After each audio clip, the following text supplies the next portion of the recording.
Hello? Test, test. Good morning.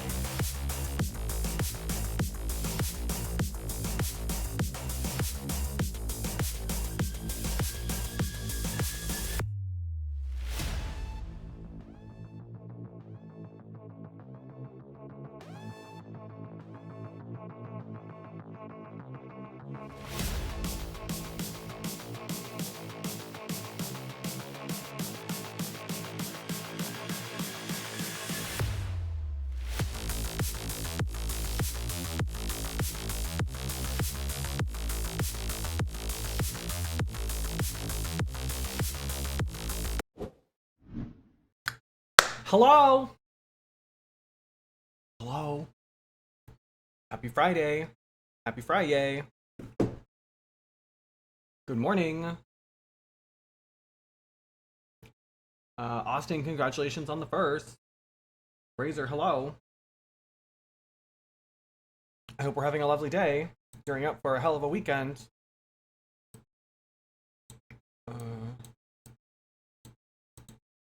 My OBS looks different.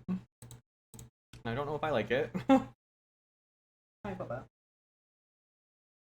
I decided to wear the hat. I unpacked it is what happened. So I've been trying to go through, I've worked my way through most of the living room, the like main room. And then I've finally started like getting to some of the stuff in my room. So I've started unpacking a lot of the boxes that were in my room were things that were in my stream room before. So a lot of it is stuff that's just going to stay boxed up until I can figure out, like, I can't put, like, my Tiltify banner behind me like I did before. Like, I don't want to take over too much of our living space with my stream stuff. Although Jared's been very understanding about it so far. So there's just a lot of stuff like that, or like my pride flags and stuff like that that might go up in my room maybe, but not probably on the wall in our kitchen, you know. Hunker down and winterized, and yeah, we're supposed to get another storm tomorrow.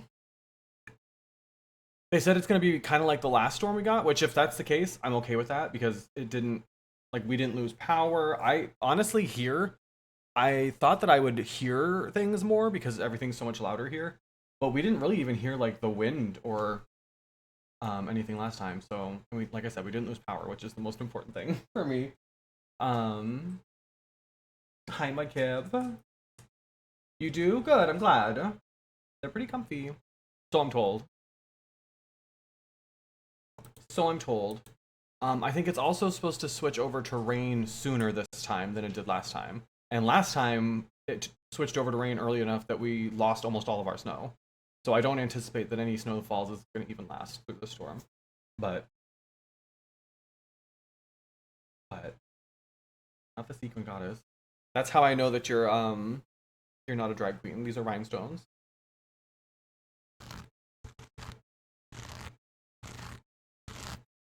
You're welcome. Your ass looks amazing, and then of course, how could it not? Wait, I think we still have. Is it? I can't remember if it's with an S or not.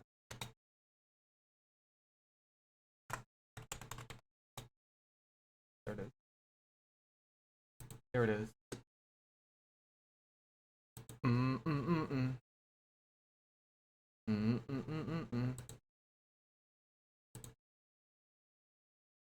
Not that razor. Not you of all people demanding proof. That's very interesting. That's very interesting. I'm thinking about changing that command so that instead of a link to Rush by Troye Sivan, it's just a link to Mudkip's Twitch profile. Maybe that's what we do with Twink without the S. Maybe that's what we do. I did also, in case, because every time we stream and there's like a new thing in a game, there are 10 million people who come in and want to know about it. So instead of me having to repeat 100 times what this quicker play thing is, I added a command for it. So if you just do exclamation point quicker, That's like the blog post about it. So that if people are like, what's quick or play, that outlines all of the changes and how it's different. And that it's only for this weekend, it's not a permanent change, all that stuff. So that way we don't have to just like keep repeating ourselves. As much fun as that is.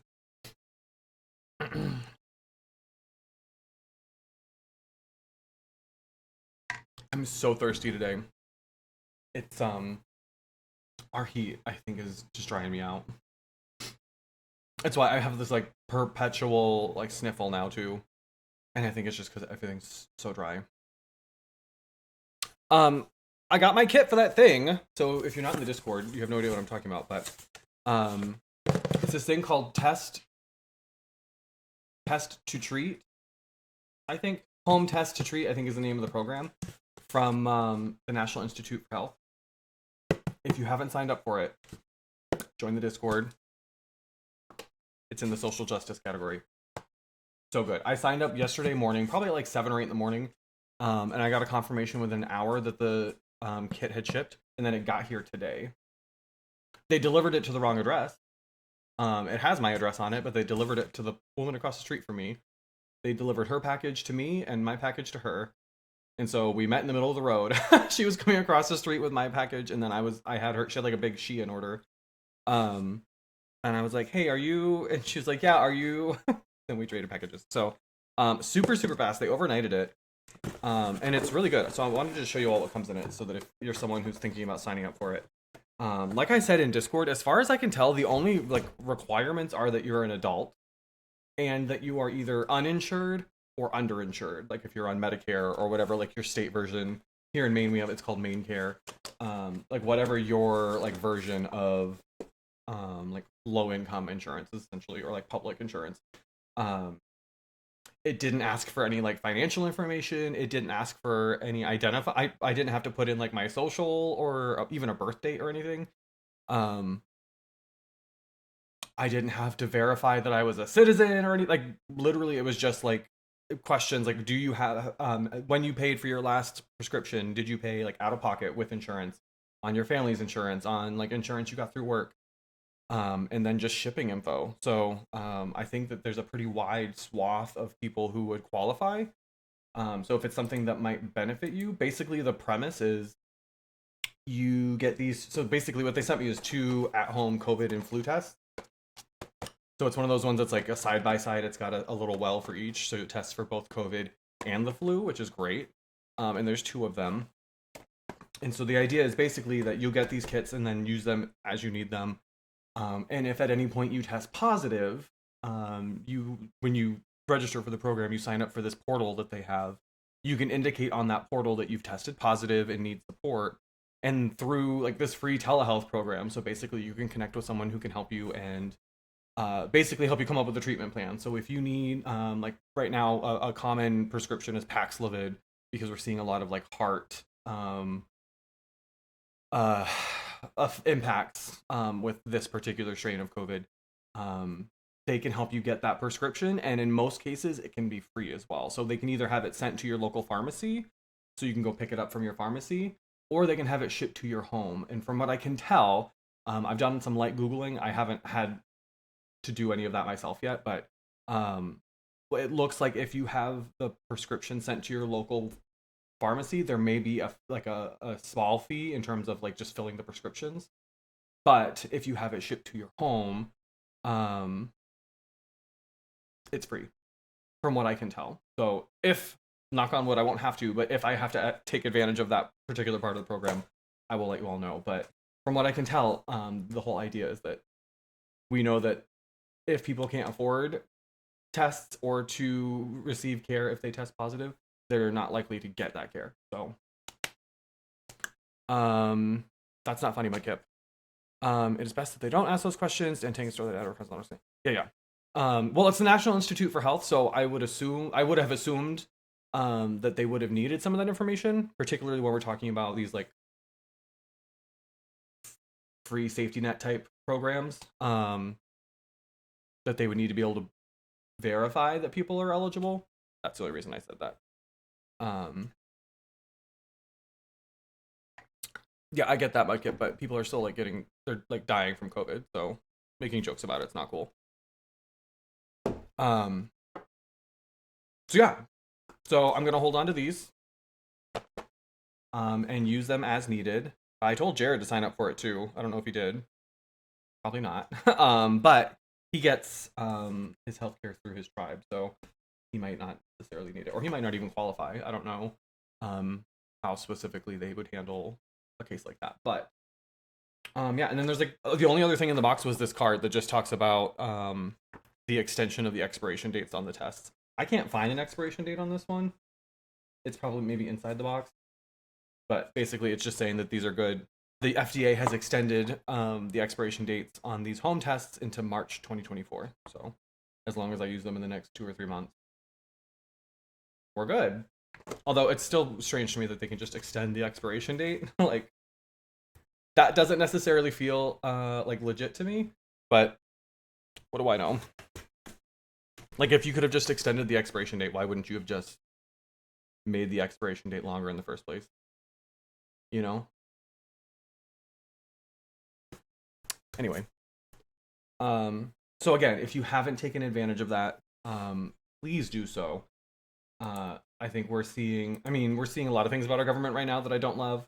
Don't get me started on like Palestine and Yemen and all this other stuff, which we should probably talk about at some point, yes. But with regard to COVID, we can see like the Biden administration is trying to take all this credit for like ending the pandemic and all the like economic growth we've seen, when the reality is we're in the middle of like the second highest spike we've had since the pandemic started. We as a country are just kind of ignoring it. And because of that economic growth, because if we went back to masking, if we went back to a lot of the restrictions that helped us save lives before, there would probably be economic impacts to that, or more pressure for like more checks for people or other sorts of like financial supports that would probably not be super popular amongst representatives. So there's a lot going on right now, yeah. Um, so uh, that said, I think it's clear that we can't just rely on what our elected officials are telling us about COVID. It's very clear that it's a new strain. It's not even, we're not even getting boosters anymore. If you go, I think ever since September, if you've gotten your COVID like shot of whatever brand that you get, it's an entirely different vaccine now. It's not even the same, because it's not the same virus, and this one is uh, as has been the trend, and I think that's one of the reasons people are so concerned about COVID, even though there's so many people that think it's all made up, is that each like each time we get a new strain of COVID, it's been more contagious than the one before, and we're seeing like even more new symptoms, and we still don't really fully understand how long COVID works, and but we do know that the more times you're infected, the more likely you are to have long-term effects, and people just don't seem to care. So we're finally at a point now where there's some hospitals. I know New York, not Sinai, Presbyterian Hospital, that group, which also includes, I think, Columbia, they now require masks. I think a couple of the hospitals here have started requiring masks again. So we're seeing it, but again, it's not getting attention. It's not getting news coverage. So for a lot of folks, if you're not paying attention, and so many of us aren't, it feels like business as usual, but we should be. Regular masks aren't enough anymore, so there's still folks. I've seen a few people masking like in the grocery store, but they're still wearing like the cloth mask, or they're wearing the like paper disposable masks, which is, I guess, better than nothing technically, but it's been made pretty clear too that you need to have like an N95, 94, like fitted mask in order to really protect yourself against this newest strain. So again, there's a lot of information. Things change very quickly, and there's a lot of information that people just aren't getting because it benefits too many people for us to not pay attention. So please protect yourself. And again, and if a program like this is something that's would be helpful for you. For me, it's not. I'm not like anticipating that I'm going to get COVID again. Obviously, I don't think most of us like plan for that. That may be my tip, but if it were to happen, or if I were to start feeling, sick, having something like this, as someone who doesn't have an income right now, who doesn't have insurance right now, is a good like a good safety net, again, so that I know at least I can make sure that's taken care of. There are a million other things that I can't handle or take care of right now, but at least I can be sure that if I am dealing with COVID, or like if Jared tests positive again, if we had to isolate again, if what happened when he first got sick way back in 2020, if that happened again here, we'd be fucked because there's really no way for us to like isolate from each other here. So, I want as many different like options and supports as I can get my hands on, and I hope you do too. Yeah, nobody's really masking here. Even like the like progressives around here are already are like, I think a lot of folks, I mean, we saw it when the vaccines first came out. People started using the vaccine as like an excuse. I need to just loosen this a little bit. Um, People were getting vaccinated and acting like that meant they didn't have to mask anymore or have to do anything else to protect themselves or other people. See, look how tight this hat. Um, that's not the case, and that's still not the case. But I think there are a lot of folks that they're just sick of having to worry about that stuff, or they don't want to be that one person who's wearing a mask or that one person who's taking any whatever precautions. But the reality is like as like sick as we all are of hearing it and saying it, like the pandemic's not over. It is still in fact killing people. It is still in fact a huge issue. Save button now. Maybe we don't wear the hat as high or as low on my head. But I feel like I look douchey when I put it up higher, like I'm trying to be like, hey. But I also don't want a headache. Alberta's premier believes in ivermectin as a treatment, so that's all there is to say about the situation here. Yeah. They're not even talking about it here. Our governor is still fighting with the CDC about not this last windstorm, but the one before, the one that knocked out my power for like 2 days. She made a statement about how basically she blamed the CDC. She was like, the CDC didn't warn us far enough in advance that this was going to be as big of a deal as it was. That's why the state was so slow in its response. And the CDC called her out. They responded to her, and they were like, or not the CDC.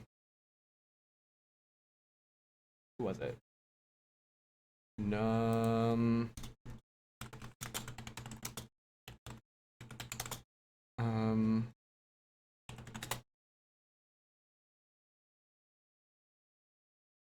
National Weather Service. Sorry. And they responded to her and were like, nope, here's the like copy of the notice we sent to your office letting you know that these were the potential like impacts and that you should be prepared. And so now they're going back and forth. And it's like, girl, just admit that you weren't as prepared as you could have been. Like, it's not great. There were people who died. And that's not to say that that could have been prevented necessarily, but like,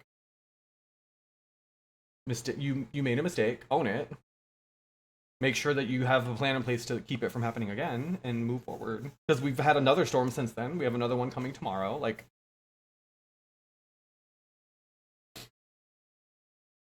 yikes. Yeah. So anyway, like I said, in many ways, we can't really count on like the media or our government to like protect us. We've seen, I mean, this has never not been the case, but I think it's like more mask off, no pun intended, than ever that like the government is not acting generally in the best interest of the people they've been hired to protect and serve. They're acting in the best interest of like the economy or corporations or themselves. And that often means sacrificing the health and well-being or lives of individual people for the sake of like profits or for the sake of keeping the economy going and growing. Or funding a genocide halfway across the world and bombing the shit out of the Middle East and then wondering why everybody there hates us. Just American shit. So yeah. It's wild how like brazen it is. And I feel weird saying that because I know that it's always been this way. Like it's not like the government has just recently become shitty in that way. It's always been that way, and I'm just more recently coming to realize the kind of magnitude. But I think the best example I can think of in recent memory is at the International Court for Justice. A case was brought against Israel alleging genocide by South Africa. Who would know a thing or two about genocide? And South Africa presented their case. Not a single, I think maybe a couple stories got run on in Western media. I hadn't seen anything on any like major American like news station or social media from any like large Western journalism source. Today, Israel started their like presentation of their case. Everyone's covering it. It's on every news station. They're all making sure that the Israel side gets promoted and blasted out to every possible platform. But nobody saw the evidence against Israel yesterday. I saw it a bunch on Twitter, but that's because I follow a ton of these like Palestinian journalists and non-U.S. or U.K. or Canada accounts. I wouldn't have seen any of those things otherwise. Which is one of the other reasons, like as much as it's important to be posting about things like Palestine and Sudan and Tigray and all these other Congo injustices happening around the world to help signal boost them, it also helps curate your feed. My Twitter, if I open Twitter, I'm not going to because it's going to be a nonstop feed of like dead children. But most of my Twitter feed now is information from people in Gaza, from people in Tigray, from people in Sudan. Papua New Guinea is another one. Because I post so much about it, and so that like trains the algorithm to show me more of that sort of content. So if you're not talking about it, you're not going to see it either. So that's like a kind of secondary benefit of speaking up. As much as it's hard to, and I understand that for some of us, like there are professional ramifications or there are like personal ones. I've lost so many followers. I've lost so many like I wouldn't call them friends per se, but like mostly like other drag queens in my area. I feel like I'm the only one saying anything. It feels very Twilight Zone, and it feels very much like I'm like a leper now because I'm the only one I see ever posting anything about Palestine, ever. And I still feel like I'm not doing enough. I'm probably not. I certainly could be doing more. And so I've posted a few times saying like I wish more local dragsters would use their platform for this. Like drag is rooted in liberation and fighting for people who maybe don't have a voice or don't feel like they're seen or heard like they should be. That's literally what we do is built upon, and it's an injustice against the people who did this before us and created this art form that we all participate in to not take the time to at least share stuff. Like I understand it's still kind of a bullshit excuse, but like I understand some people don't feel like they know enough about it to speak. That's fine. You don't have to write your own like from scratch material. There are plenty of other people who are putting out this information who could use the help in getting that information out. It doesn't have to be your own words. And it's not hard. It's not hard to just reshare shit, which is most of what I do. It's mostly TikToks or stuff on Instagram I've seen that I just share to my story because I get more reach on my story than I do on timeline posts. It's not hard to do. It's not. It might be scary, but it's literally like the least we could do. So, got into it with his mom. Yeah, I haven't really talked to my family about it.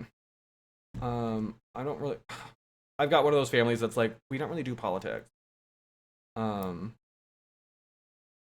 When presidential election year comes up, they'll ask me who it is they should vote for. And every time I'm like, you should vote for whoever you think you should vote for. Except last time I was like, not Trump. Although they pretty much do that. So I never tell them like you should vote for because that's not. I don't want that. I want them to do their homework. But other than that, they don't really like tune in a whole lot. I should probably update that timer too and add things like Palestine in there. Use a little refresh, I think.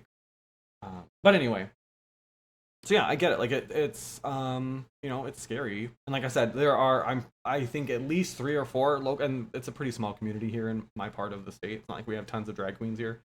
But I think 3 or 4 of them have either like unfollowed me or it's clear that they've like decided not to associate anymore. There are people like I haven't heard from that I normally would have by now. One of them I know she's Jewish, and I imagine that she probably has a much less like pro-Palestine stance than I do, so I'm not necessarily surprised, but I am still disappointed. Like, but I don't know. What's right is right, and I feel like we give ourselves too many excuses for not speaking up. Like, there are so many of us that I feel like we just say, oh, I don't have enough followers, or like nobody's gonna listen to me, or I'm not like educated enough. And it's like, okay, but if that's the obstacle, then you know what you need to work on. Like, if you don't think you know enough, okay, go learn. I don't think not having enough followers is an excuse. Like, you can still influence the ones that you have. I mean, having these conversations is important. I don't have. I mean, there are 6 of you in my chat right now. Like, I'm not changing the world here, but like, I want it to be abundantly clear to everybody who is here where we stand. So,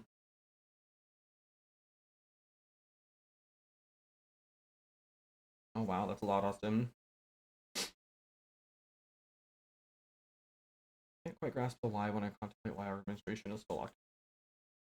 Um, well, there are a lot of different answers to that. My answer, not that you asked, but it's my stream, so I'm gonna tell you.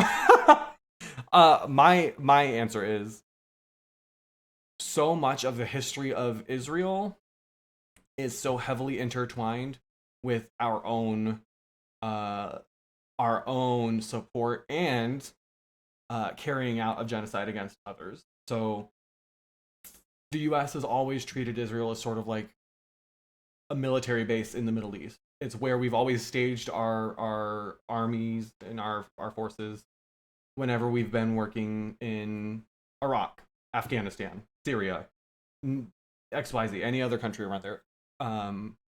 We're based out of Germany and out of Israel. And so for our government to openly admit and support this case that Israel is committing genocide in Gaza would mean accepting and admitting that we helped them do it. You know, even like right now, we are bombing Yemen, which is one of the poorest countries in the world. There's nothing in Yemen. There's, I don't think, even like a formal government in Yemen. It's one of those countries where there's sort of like multiple disputed parties that all claim to be the legitimate government of the country, and so it kind of depends where in the country you are, who's got power, so to speak. The Houthis, which are the like terrorist group that we're trying to demonize, began as a political party. Hezbollah began as a political party. Hamas began as a political party that was seeking to take power in their respective countries. We branded them as terrorist organizations until we made them into terrorist organizations. And so what we're doing is we're bombing Yemen because Yemen is stopping or trying to stop the shipping lane through the Red Sea to get shipments to Israel. So while Yemen is trying to enforce this blockade, which by the way has not killed anybody, they're seizing ships and they're seizing the crews, but they haven't killed anybody in the process of doing so, and they've been very clear that they're not going to try to kill anybody. They just want to stop Israel from killing more Gazans, which seems reasonable. There is an international sort of accord in which if you recognize another nation committing genocide, you are bound to act against it and bound to try to stop it. And so that is what they are doing. We are bombing them for doing that. And because it's delaying shipping, because if you can't get shipments through the Red Sea, shipments have to go all the way around Africa, and it adds thousands and thousands of miles and tons of days to shipping times. And so the argument that Joe Biden's administration is making is that we're bombing Yemen because they're illegally, although this isn't illegal, forcing these ships to go around instead of go through the Red Sea.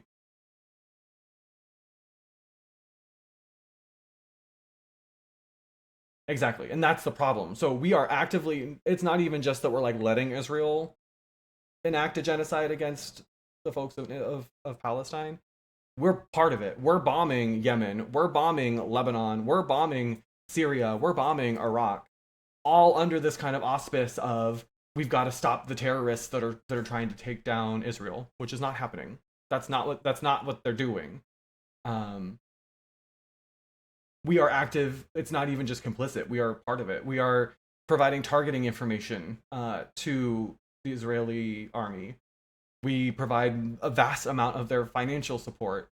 The bombs that they're dropping are bombs we either gave them or sold them. Um, so we, as a country, our president can't say what Israel is doing is wrong and it's a genocide because it's happening because of us. It continues because of us. And there's probably nobody else in the world other than Joe Biden who could stop it as quickly. Because if our president were to call up the prime minister of Israel and say, stop bombing the people of Gaza, turn the water back on, turn the power back on, turn the internet back on, or we will not give you another dollar, there is nothing that would stop them faster. Because Israel cannot maintain its presence, it cannot maintain its military, it cannot maintain the life that it has like ensured for its citizens, its Jewish citizens, I should say, without us, without that support. Israelis receive healthcare because of U.S. Financial support, healthcare that we don't even give to our own citizens. And that's what it comes down to. Is it's not that we're in the right, and that we're somehow like the moral superior here. It's that we have so much money and so much firepower at our disposal. Nobody wants to piss us off. None of the like Western, kind of advanced nations want to piss us off and be the next one we bomb. If you look at the countries that are supporting South Africa's case, it's countries like Namibia and Turkey and Venezuela, like these tiny, what we would in the past refer to as like a third world country that we're probably also bombing or that we would be willing to bomb. I saw something and I didn't get a chance to like actually fact check this.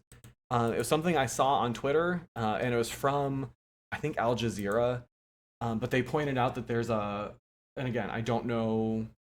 This was from back when George W. Bush was president and Joe Biden was a senator, and he voted yes on this, but it was a decree that would basically authorize the United States to invade the Netherlands if the international courts attempted to essentially punish anybody from Israel. Because The Hague is in the Netherlands. The Hague is where like the international criminal courts are. There are states where it's illegal to like boycott Israel. And I think that a lot of people are afraid to have these conversations and like kind of engage with this because our education system let us down. Because in our minds, we've been taught that Israel and the Jewish community are one and the same. And because we have still such strong responses conditioned, understandably so, when we hear things like the Holocaust or when we hear about the plight or potential endangerment of Jewish folks, it's hard for a lot of us who've been brought up in the West to separate the two. And so that's why our knee-jerk response for many of us, because we've grown up in this country that has such a strong interest in maintaining Israel as it were, and expanding Israel, frankly, which is what's happening. And that's why we're bombing all these other countries. If you look at like the greater Israel, for some folks, they see Israel as beyond the borders of even Gaza and the West Bank, that it's parts of most of Lebanon, parts of Jordan, and there are concerns that like this will just continue to crawl and creep, and that the United States and the UK and Canada are just going to keep enabling them to do so and helping them. So it's a shitty situation. There's also not really any like guarantee or any real promise that even if this case is successful and Israel is found to be guilty of genocide, without support from the United States, from the UK, from Canada, I imagine France is probably in very much a similar position. A lot of those European powers that are again closely aligned with the United States, without support from them, I don't know what exactly would the punishment look like. Who's going to sanction them? Who's going to withhold funding from them? If the U.S. isn't withholding funding, then I don't know that it's really going to be enough. So I don't know. But for the first time, and again, this has been happening for 76 years now, so this is not a new state of existence. It's just far more at the forefront of most of our consciousnesses, because we're seeing it more. But for the first time, I think there are a lot of folks in Palestine who feel like at least they're being seen. At least the world knows. The world is watching. Israel is certainly taking a PR hit, I would say, if nothing else. I can't count how many times I've seen videos of Israeli soldiers just shooting people for fun. I saw one video, it was a reporter was doing like a live shot, and then she grabbed the camera and turned it, and you could see that this soldier was about to throw a grenade at a group of, they looked like medical personnel.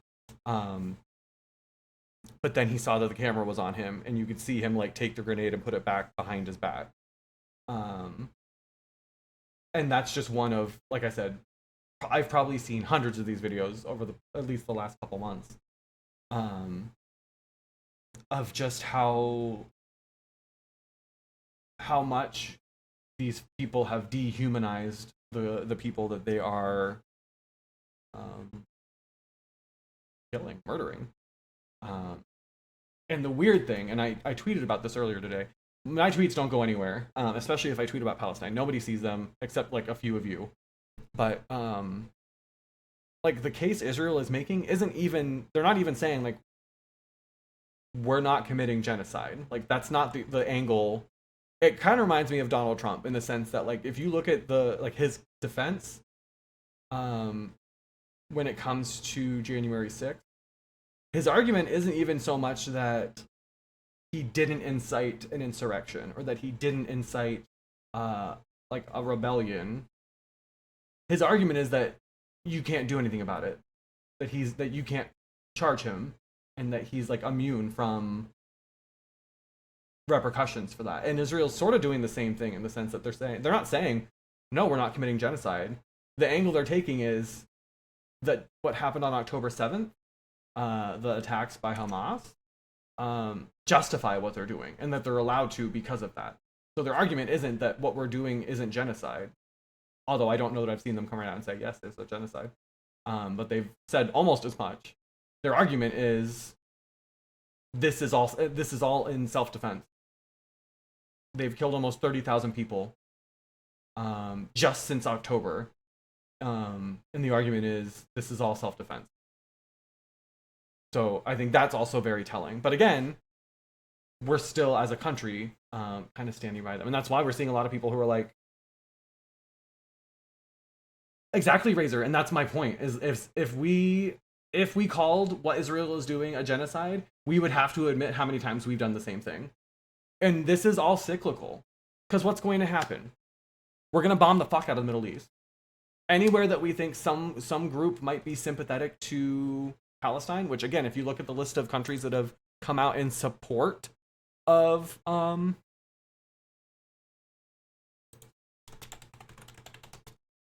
guess we're gonna talk about this today. You all got me wound up now. You got me wound up.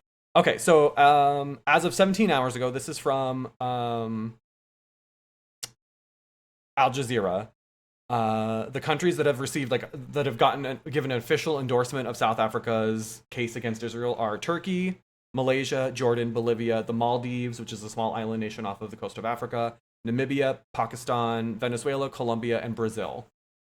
Again, mostly, I would say with the exception of like Brazil, maybe Turkey, mostly countries that we're not listening to them. South Africa, we're not going to listen to any of these countries. But these are all countries that I would not be surprised to see us bomb. I mean, maybe Brazil would be a bit of a stretch, but like, these are all countries that stand to lose something if we go unchecked. Hi, Raven. So what happens is we're going to bomb the shit out of all these countries. Anywhere that we perceive as being like a threat to Israel, we're going to bomb them. What happens when you bomb the fuck out of a country for generations? We've seen it. It's how we ended up with 9/11. You're going to create an entire generation of people who grew up under the thumb of this Israeli, American, UK, oppressive, genocidal environment that we've created. Of course they're going to hate us. And of course we're going to radicalize them. That's how we ended up with 9/11. Of course they hate us. We have given them zero reason not to. So whatever children survive, whenever this is, if this is ever over, of course they're going to grow up and fight back. They're going to want to avenge the loss of their entire family in some cases. They're going to grow up seeing nothing but American bombs dropped on their schools, on their hospitals, on their families.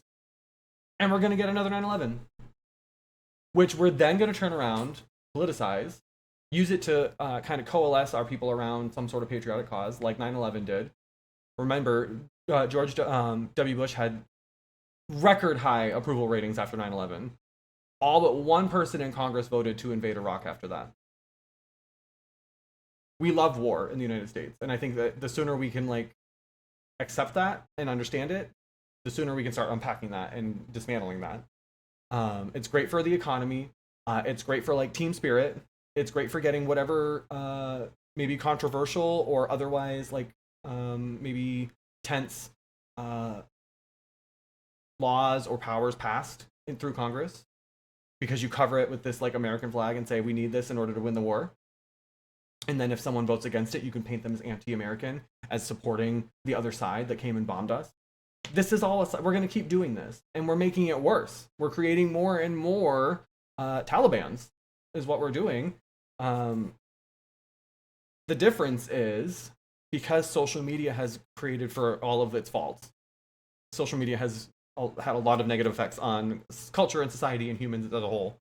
But it's also really democratized journalism, in the sense that we're not just getting, well, most of us, some of us are still getting all of our information from like one single source that's controlled by some large corporation or by a government. But because of, and this is why Elon Musk buying Twitter was such a big deal. This is why so many people were worried about him buying it, because so many people get their news from Twitter. And it's one of the few platforms that's truly international and that isn't sort of like a echo chamber within one particular culture or community. It's harder and harder to paint that narrative. You know, after 9/11, most of us didn't know what was really happening, because we only got whatever CNN or Fox News or NBC, like whoever you watch. Most of us have like our preferred news source. That's what was happening as far as we were concerned. That was fact. We had no choice in a lot of cases but to accept that as fact. Hi, Heron. But now, with TikTok, with Twitter, with WhatsApp, and some of the other, you know, maybe less popular in America platforms, it's almost impossible to keep the truth from coming out, to keep the video, the visuals of what's happening from coming out, which then makes it harder for some of us, at least, to turn the other cheek and not pay attention. Does that mean that it's going to stop those things from happening? Clearly not. Genocide is still running rampant around the world, and likely will. I mean, let's be honest. It's taken generations to get to where we are. It's going to take generations to unravel a lot of that. But we have to, or else we're all fucked. And I guess that's what I struggle with is, you know, a lot of folks are, as we move into this election year, presidential election year, it's looking like it very likely will be a rematch, Joe Biden versus Donald Trump. And there's so many people saying, like, you don't want another Trump, do you? No, of course not. But also, a lot of the things that we demonized and refuted Trump over, Joe Biden's doing. Joe Biden's still building the border wall. You never hear about it because it's unpopular, but he still is. You know, there's a tweet going around where Joe Biden ripped into Donald Trump for, I can't remember where it was. He bombed someone without getting permission from Congress. It was Jordan, maybe? I can't remember. But it was some military action that he did not get prior authorization from Congress for. Joe Biden's doing the same thing. He has not gotten authorization from Congress to bomb Yemen. He didn't get authorization from Congress to sell all these arms to Israel. He's doing the same things that he ran on being the anti-Trump for. So he's doing the same things. We're getting, I mean, and again, there are people who've been telling us this for forever, that the two parties aren't that different, that they're the same. And in a lot of ways they are. Sure, are there differences? Absolutely. Um, because the Democrats are smart enough to know that they have to give you enough so they can say that they're different. But really, what is it that Joe Biden ran on that he actually gave us? Is COVID over? No. We're just pretending it is. Did he save abortion? No.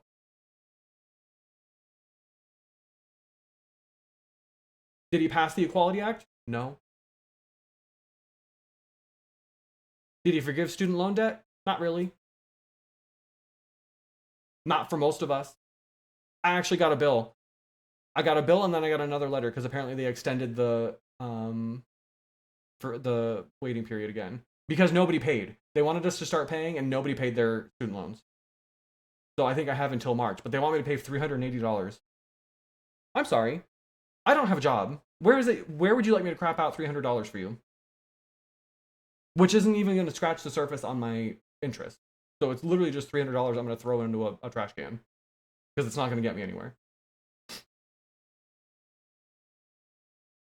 Exactly, Austin. And that's why it's and that's why for so many people we don't get involved and it's too much because the more you dig, the more there is to dig up. Um and especially for those of us who aren't like civics scholars or political science scholars or like government nerds, I would not consider myself any of those things. I probably know and pay attention more than the average person, but I'm not like I don't want to be in public office. I don't want to like be president or like a lobbyist. I don't want to do any of that. Um, it's hard to know like how do you undo that when you've got a country that's built on these systems of racism, oppression, white supremacy, exploitation. Like where do you start when that's been allowed to run rampant for hundreds of years to the point where that's kind of how the whole world operates now? Like how especially as someone who doesn't comparatively have any power, like what am I, as some random dude in Maine, supposed to do when I see the problem, but I have literally zero idea of where that like solution comes from and where it begins. Hi Cam, welcome in. We are. Fact interest exists on student loans is like the bare minimum. Yeah, exactly. I might be probably not, but I might be tempted to start paying if there was like a suspension of interest. And I know that there was for a while. Um, but then the argument was when the payments start back up again, the interest is going to be like retroactive. Girl, I owe about 56 grand. I have a Bachelor of Arts degree in sociology. Tell me why that had to cost me. And that's not even the total cost. That's just what I have in loans. I was a very smart high school student. I got a lot of like scholarships and grants and financial aid that I didn't have to pay back. It's just that's what I'm at now with interest. Like, where's the incentive for me to pay any of that back? What, so I can try to buy a house? Have y'all seen the housing market lately? No thanks. My opinion, comprehensive tax reform, believe it or not. Yeah, but nobody wants to talk about that. That's not a sexy issue to run on. Hi Beth, welcome in. So yeah. Um and the problem is any type of reform, whether it be tax reform, whether it be like social justice, civil rights reform, whether it be criminal justice reform, whether it be political reform, whether it's changing the way that we do elections, any of those things are going to be inherently a political battle. And someone is going to try to tilt the table for themselves. And that's why it's so hard. You've almost got to attack everything at once or change everything at once. Otherwise, you're just going to create new biased systems that people are going to take advantage of and use and manipulate to benefit themselves and the people who give them the money that they have.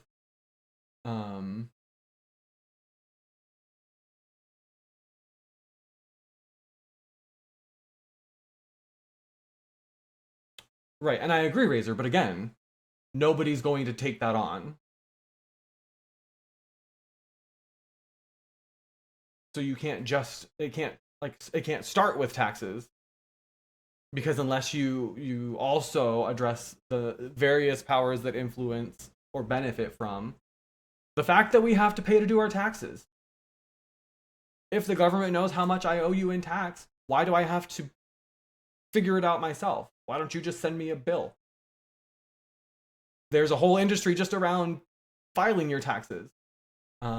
Surely they will have something to say about it. And that's just not even touching corporate tax code and reform. You can't just do one thing. On the genocide front, do everything you can to take yourself from federal patriotism. I promise if you live in any Western imperialist country, there's not much to be proud of. Give credit for progress to the communities. Yeah. Yeah. And that's hard because that also means like confronting and accepting the ways in which you've probably benefited from that. The fact that broadly speaking, when we're talking about like international like commerce, trade, diplomacy, the primary language is English. That's not because of the UK. That's because of the United States. So I'm privileged that I'm a native English speaker. I don't have to learn a whole other language if I want to conduct business internationally. I can generally assume that there will either be folks who speak English or that the materials and contracts and things will be provided in a language that is the one I speak. When someone who's American born, who grew up speaking English, learns another language, we treat them like the smartest person we know. And that's great. It takes a lot of work. It's a good skill to have. But when we have folks who come to the United States not speaking English, who learn English, it's seen as like, well, of course you did. That's what you speak English here. And it's not given the same sort of credit. I don't speak two languages. I barely speak the one on a good day. That is our privilege. Exactly, and that's by design. I know we've talked about this before, and I've said it before, and I'll say it again. Like the chaos is part of the plan. So when people say like, and I think this was laid bare with Donald Trump because he saw the power that had, and I think he made that very much his personal brand. But the Democrats do it too. They just aren't as kind of flagrant about it, or they try to put up this front like this is order and this is how government is supposed to work. But the reality is it's supposed to be messy. It's supposed to be complicated. It's supposed to be hard to understand. It's supposed to use language that's beyond most of our understanding so that that's a deterrent for us. If I start reading a tax code, my eyes are going to glaze over and I'm going to fall asleep because I don't understand any of that shit. If I read pretty much any legal document, I'm not going to understand a good chunk of what I'm reading.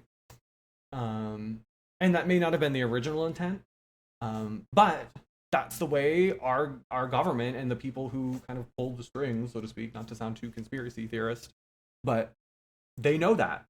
They know that most Americans don't read the bills that Congress passes.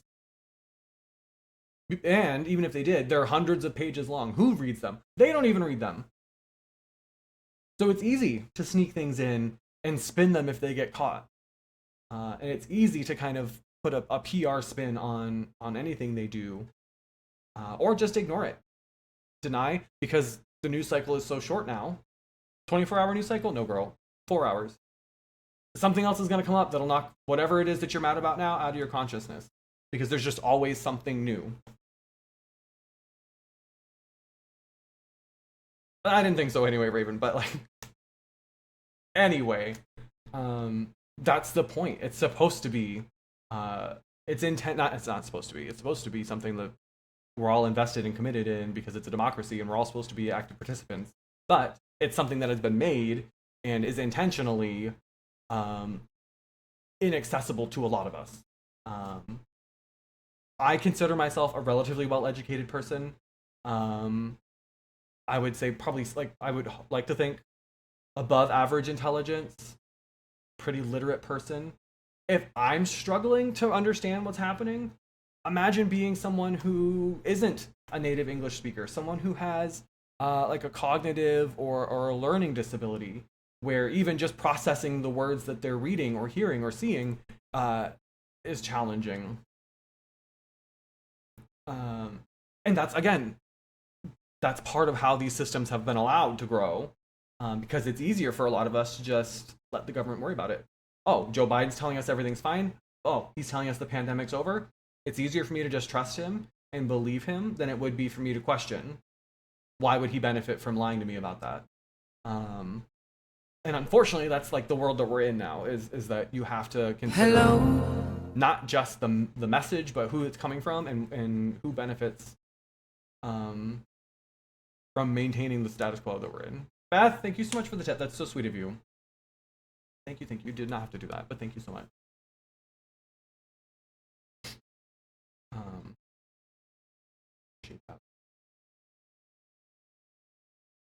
Formatting like the actual word, sometimes I feel like purposely not pleasing to the eye. Yeah. Think about every like government website you've ever had to navigate. Are they archaic, Oregon Trail reminiscent relics of the past because they don't have the money to update them? That's probably part of it. And if it's complex, if it's difficult to navigate, if it doesn't work on a cell phone, that puts it out of reach of a lot of people.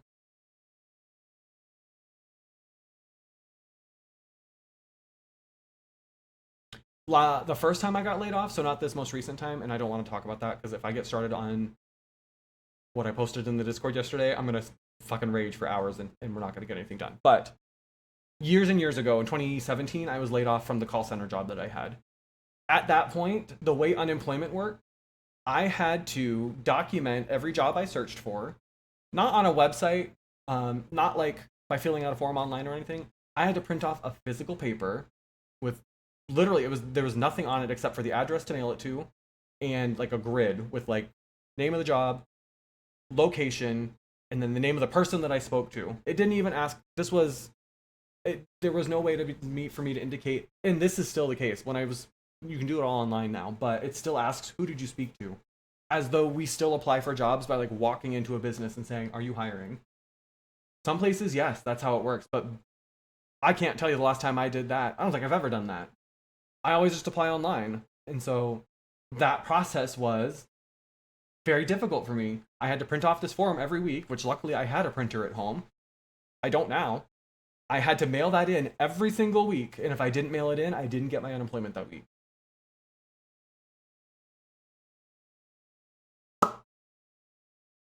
So yes, is money a factor? Of course. And if we actually cared about making things work for the people that we're supposed to be working for as leaders and elected officials, you would delegate the money for that. How many tanks could we do without and then fund like an overhaul of Social Security? Not even the program itself, just the way that it's managed and maintained online. Which would also probably make us a lot less vulnerable to things like cyber attacks, because I can't imagine those old ass systems are also super safe and secure. But one, we don't care. Nobody cares about that stuff. And two, the harder it is to apply for something, the less people are going to.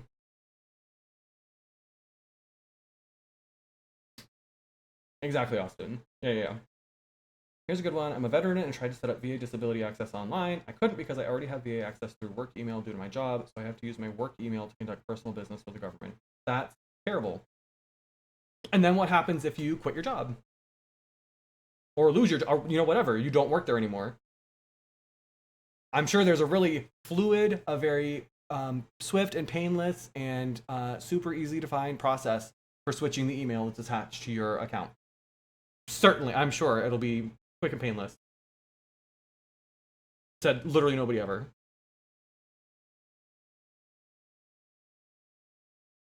So again, the bureaucracy of it all, the red tape, the fuss, the wait times, the lack of like dedicated support, it's all part of it. It's all either a side effect or very much an intended consequence meant to make the systems harder, scarier, less accessible, harder to understand. Because if you don't understand something, you can't critique it, you can't challenge it, you can't change it. If I don't know how VA works, and I don't, how am I going to recognize if there's a glaring, discriminatory, biased issue with it? And how am I going to do anything about it? I won't. And that's what I keep saying they, like, the cabal of, like, George Soros and his friend, like, whoever it is, you know, based on whatever system you're talking about, like, they're counting on you not getting involved. Gerrymandering.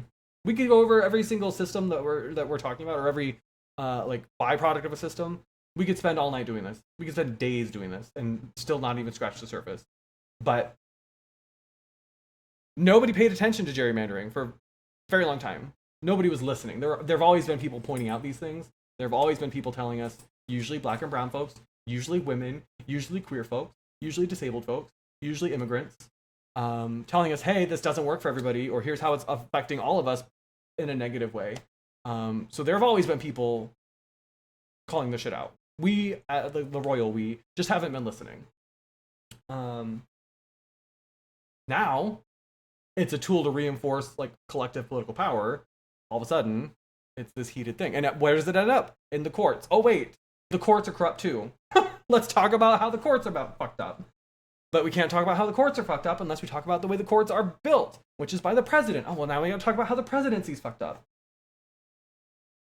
And then we talk about elections and all the problems systemically with elections. Well, elections are rooted in the Constitution. Okay, well, let's talk about how the Constitution's been warped and weaponized against people historically and still today. I'm tired just talking about it.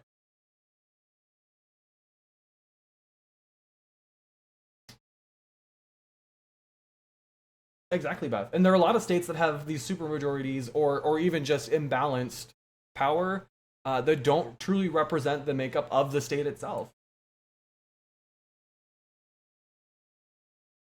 I think Georgia is a great example, and we're seeing Georgia and North Carolina are the two states I first think of because I know they've been in the news recently around their congressional maps in particular. Both of those states, if we were able to poll everyone who's of voting age in those states, likely have a pretty solid left-leaning, I wouldn't say Democratic because the Democrats have really fucked things up the last couple years in particular, but far more progressive than conservative. The country is far more progressive than conservative. The problem is progressives are generally less likely to vote. They're younger, on average. Again, we're using very large, sweeping generalizations, which you really shouldn't do, but just talking about broad trends. Conservatives tend to be older, white folks, and they know that they're the minority. And so we see time and time again the active effort to kind of manipulate the systems, pull the strings to maintain that power, because they know while there are young conservatives and there are young white supremacists, they're certainly not going anywhere. They are still certainly outnumbered. And if the playing field was truly leveled, they would never win another election. The conservatives also tend to be less split. So, like, if you look at historically, particularly when we're talking about national politics, there tend to be a lot more kind of factions within the liberal or progressive wing of the country than there are in the conservative right wing. Conservatives all coalesced around Trump really fast. It took a real long time, and we never really fully got behind Joe Biden on the left. And we see that. There are still Bernie bros who refuse to vote for anybody else. And that's not necessarily a bad thing, but it does sort of weaken the collective kind of, if you boil it down to blue versus red. There are a lot more like diehard red voters than there are diehard blue voters. Or proportionally. My district's map got redrawn to include a very long and narrow corridor almost up to the panhandle of Snag and rural. Yeah. Some of the maps, I don't know how people sleep at night knowing that they drew that map. Like,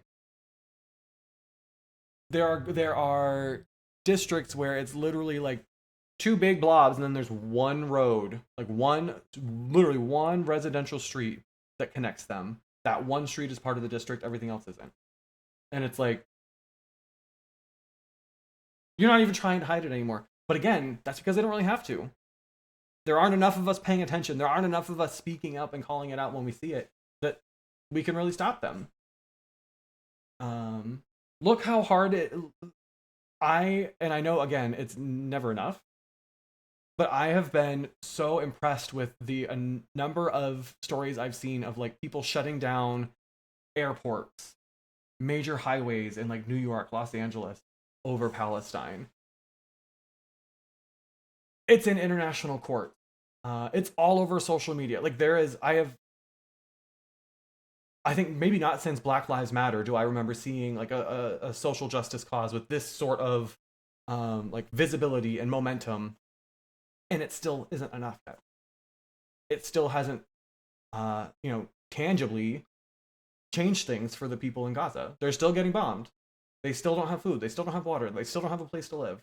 They're still being told that if you go to this part of Gaza, you'll be safe, and then they bomb that spot. So imagine trying to get that sort of support for something like a gerrymandered district in western Kansas. Not likely, you know?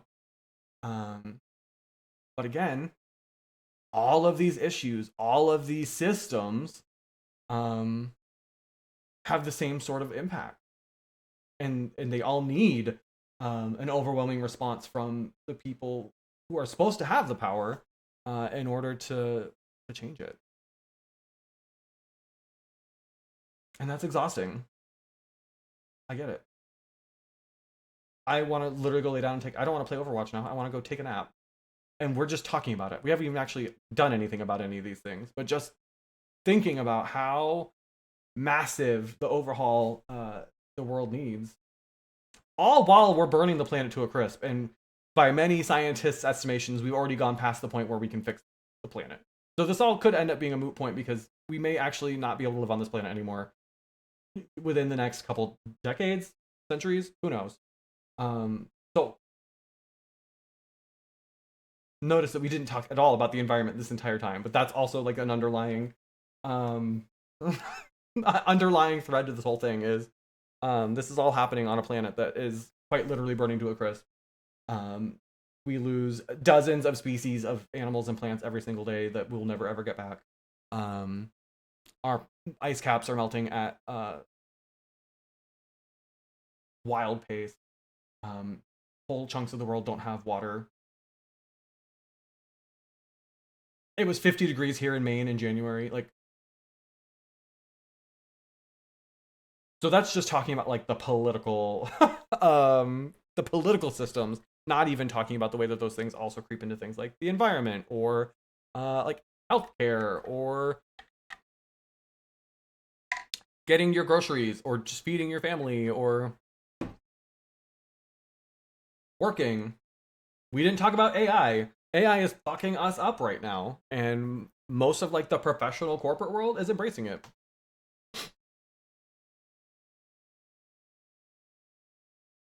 Yeah. I every year I see the story about like I don't know where, I think it's like Norway, the scientists with like the death clock. And they like every year they update the death clock to tell us how close we are to midnight, meaning like basically it's too late for us to fix whatever needs to be fixed for the planet to be okay. And we're at what, like 0.00001 seconds before midnight.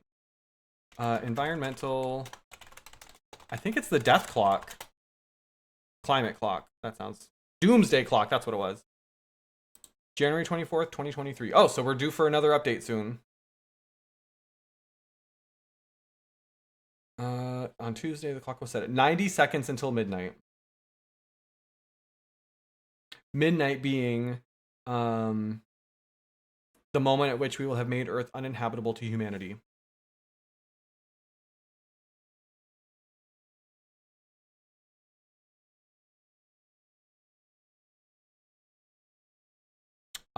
It moved 10 seconds forward from 2022. So from 2020 to 2022, the clock didn't move. It was set at 100 seconds to midnight. Last year, they moved it 10 seconds, largely due to the Russian invasion of Ukraine and the increased risk of nuclear escalation. Well, fuck. Can't wait to see what they come up with this year. So we've still got Russia still invading Ukraine. Like, that's still happening. I can't remember the last time I saw a news story about that. But that is still happening. And now we have Israel, the US, UK acting out of pocket as well.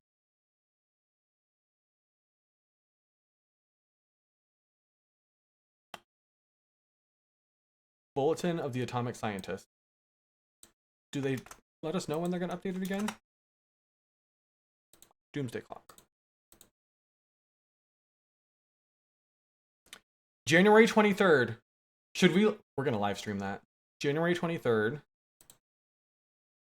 It's a Tuesday, 10 a.m. Eastern Time. The speakers include Bill Nye. Hello. Hello. Love that.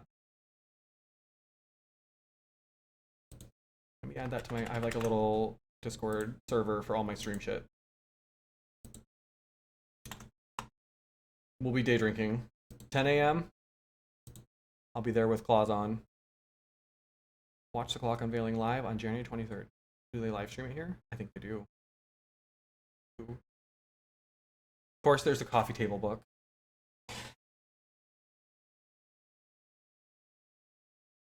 We live in a world where there's literally a coffee table book celebrating the 75th anniversary of the Doomsday Clock.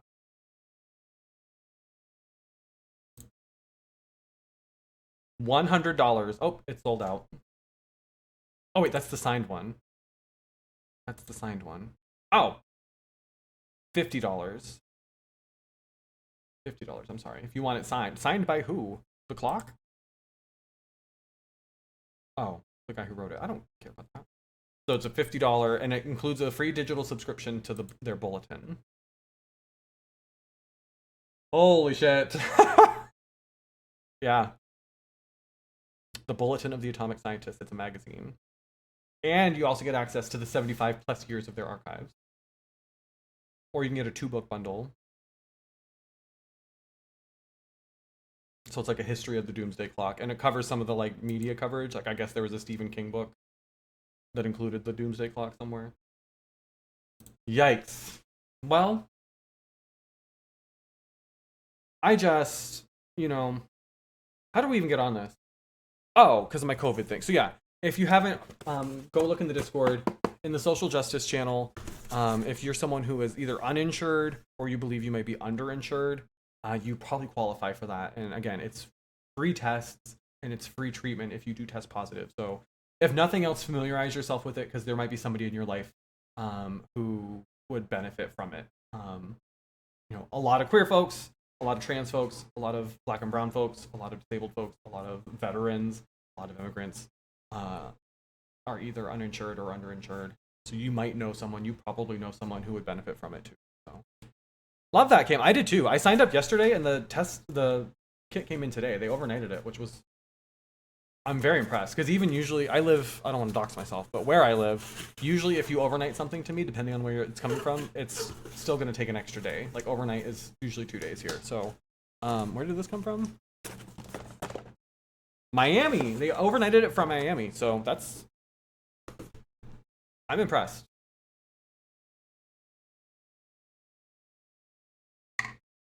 I'm very impressed. So again, get your test. Take care of yourself, because as we just spent an hour and a half talking about, the government and most of the people around you are not going to take care of you. As much as we would love to believe so, we have to take care of ourselves, and we have to take care of each other, because very few other people are going to, and you can't always trust the information that's out there. So if you have questions about any of the stuff we talked about, so whether it's COVID stuff or like government stuff or Palestine stuff or what, we've talked about a lot of shit today that I wasn't really prepared to talk about, please use the Discord. Again, the social justice channel is probably the best place for those conversations. But if you have questions, there's a lot of resources that we post there, but again, I'll reiterate, if you have questions, please share them there, or if you're not comfortable sharing them publicly, you can DM me. I will post those there. And there are a lot of very smart people in our Discord who are also very good at Googling things. And so we can get you the information or the resources that you need. I am sure of it. Kids just kicked off parents' insurance because, you know, everyone who's 26 automatically has a job with great benefits. Yeah. Yeah. And again, if we factor in things like queer and trans folks, imagine you've got parents who don't support you and kick you off there. When I worked in higher ed, supporting marginalized students specifically, the number of conversations I had with students who either were no longer on their parents' insurance because their parents didn't approve of them being queer or trans or whatever, or the number of people who weren't out to their parents and might be on their insurance but were afraid to use their insurance because they didn't want their parents to find out that they were queer or trans, was probably the most common like conversation I would have. Second, maybe only to like coming out conversations. There were a lot of parents that I would have conversations with who were like, my kid just came out to me and I don't know what to do about it. But other than that, I think the most common thing was like, I want to start hormones, or I want to talk to a doctor about like top surgery, but I'm afraid to do that because I'm on my parents' insurance and I don't know how to like navigate that or do it without using my insurance, which is of course incredibly prohibitive for people. So, imagine us for any reason, yeah, and there are of course a million reasons for that. A lot of it is rooted in religion, for better or worse. There are a lot of people that believe they are the way that they love their kid is by not accepting that, and I'm not saying it's okay, but that's why I have always and will always say, as a like cisgender heterosexual white Christian person, mostly men, you literally can't possibly advocate enough for queer and trans folks. And that might not sound fair, but if you weigh the amount of damage that Christian institutions, or not even just Christian, that religious institutions have committed and enacted upon queer and trans folks in the name of like righteous love, there's literally nothing that you can do to possibly make up for that. That's why I had that person on Facebook who tried to roast me. I posted the picture of me in the nun costume, and she was like, "You're making a mockery of my religion. How dare you? I can't imagine you're a marginalized person and you're sitting here attacking another marginalized group." Catholics aren't marginalized. I'm so sorry. I don't know who told you that, but they lied to your face. And she tried to like rip me to shreds. I do not feel bad. Lil Nas X just released his first single from an upcoming album that appears to have a lot of very heavy Christian imagery in it. Fucking good for him. Good. I hope every queer person in the world, every trans person who can hear me right now, all maybe 7 of you, I hope you, if there's ever an opportunity for you to cash in, for you to benefit from like Christian imagery, religious imagery, iconography, or like nuance, do it. You deserve it. For the amount of damage that has been done in the name of the Bible, in the name of Jesus, in the name of the cross, for the amount of heartache and pain, for the amount of profit that has been made by these organizations in the name of like Christ-like love, yeah, you deserve it.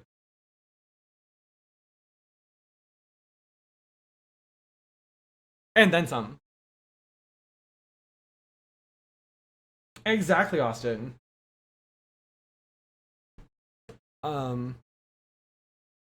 So I don't know. I'm warm. I'm so warm now. I'm so angry. I just want to go punch something. There is a gym near me that's like an MMA gym. I'm kind of thinking about it, but I know it's going to be expensive, so I've got to wait till I get a job. But ugh, people suck. But that's why, again, it's so important that for those of us who get it, for those of us who see at least that there are problems bigger than ourselves, like we have to show up for each other, because there are so many people who won't, and that's not fair. But like It's just the way it is. Nobody will take care of us like we will take care of us. So, no. I'm afraid I'm gonna get more mad when I play Overwatch. Especially I haven't played this quicker play mode yet, and it's looking like the reviews are kind of mixed. It looks like the matches go by super fast, which I think is part of the idea.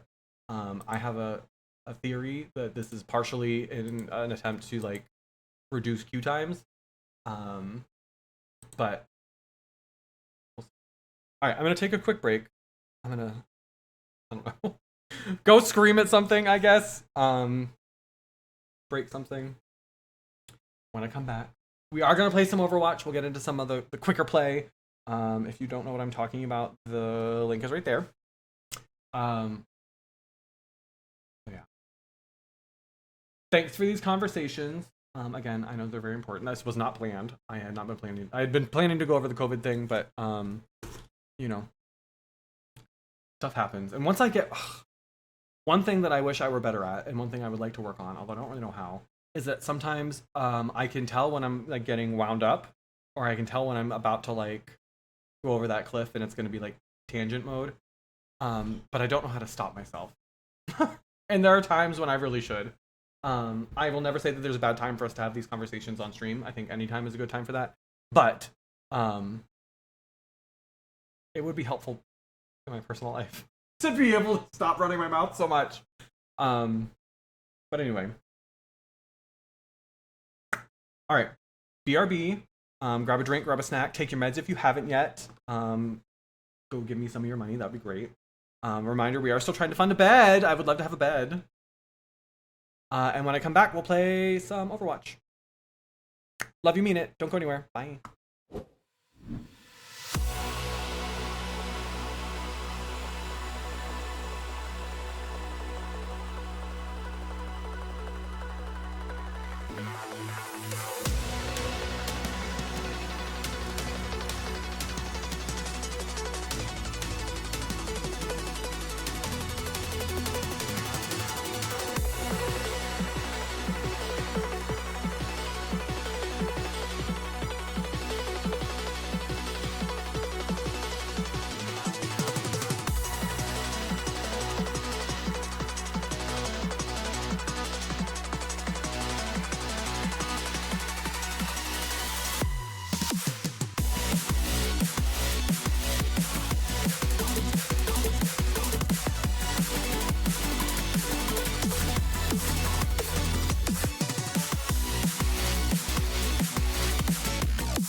All right. I think I've sufficiently cooled off. Oh. I gotta get a job. I need something I can focus on other than just being angry at the world all the time. Oh. That can't be healthy. All right.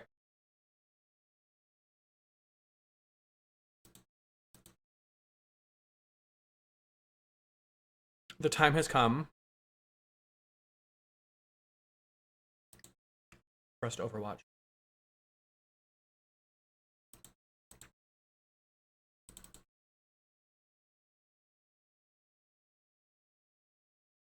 No, I did not raise her. Which at this point is not a surprise. Whenever a company tells me they're going to get back to me by a certain day, I usually will add like 2 or 3 days. They've never gotten back to me when they say they're going to. And every time I get on LinkedIn, there's some think piece about how that's a red flag and you shouldn't apply for jobs at companies that do that. Or you shouldn't apply for jobs at companies that don't list the salary range. Girl, if I didn't apply for any of those jobs, I wouldn't be applying for jobs. Some of us don't have the fucking option to be as picky as LinkedIn would like us to be. At this point, I'm applying for like dog catcher jobs. Like you name it, I am probably applying for it.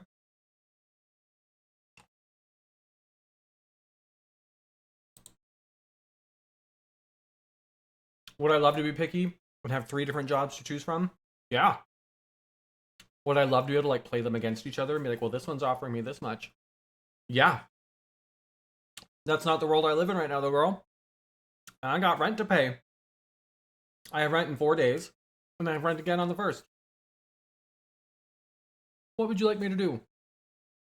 Just tell my landlord, like, hey, sorry. I'm playing hardball on LinkedIn. Don't worry, though.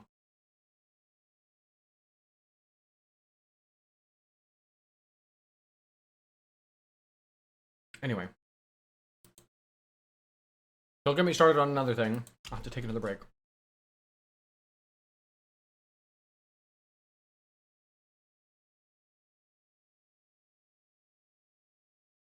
Oh, I hate that, Austin. I had one that, the temporary job that they actually offered me that I turned down because they wanted me to have, like, they wanted me to basically kennel goose all day long. I did the, like, it was like an internet speed test they wanted. And of course, I had fast enough internet. But it wasn't sending the report to them.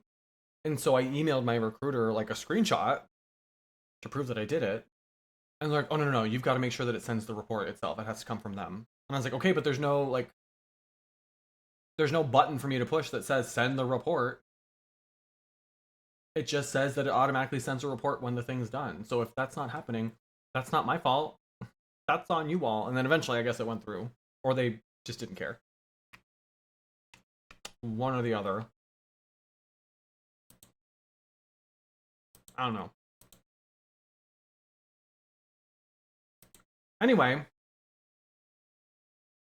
So as we get into the stream, the gaming portion of our evening, I did tweak my OBS settings based on a YouTube video I found. So I think, hypothetically, especially since I'm not multi-streaming today, we're just going to stream on Twitch today. My stream should be clearer, and my clips should be better. But we'll see. We'll see. I bumped my bitrate up to 6,000. I did try to go up to 60 frames per second. My PC did not like that. And then I tried to switch my encoder. She didn't like that either. So, but I think other than that, we should be in a good spot. As long as the game captures. Hey, there we go. Play. Okay. Quicker play. Sombra hacked everything. Rude. Faster payloads, faster bots. Faster capture. The control points, I was watching a streamer earlier. It's literally like 1%, 2%, 3%, 4%, 5%, 6, 7, 8, 9, 10. Like, you gotta get on that point fast, girl. Faster respawns.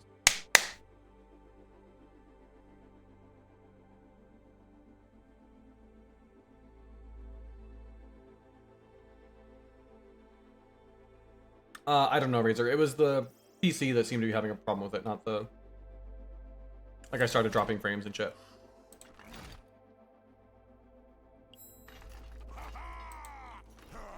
It wasn't a big enough deal that I was, like, committed to fixing it. I really just wanted to be able to, like, tweak things as well as I could. Alright. Let me try one round solo, just to make sure all my settings and shit are gonna work. I'm watching my stat in particular.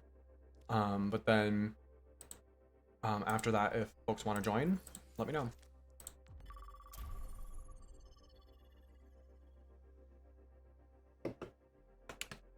I found some candy while I was on my BRB.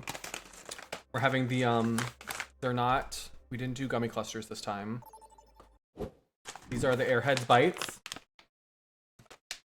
Also tasty. Jared picked these.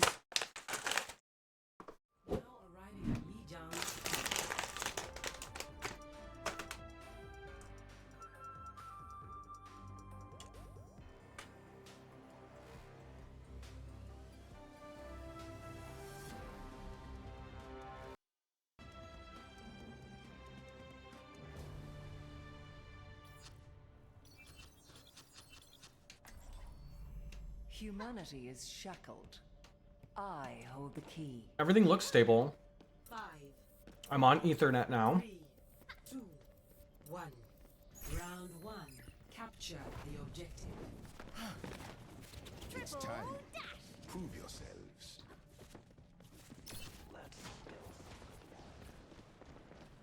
They have a Moira. I offer something more. They also have a Widow.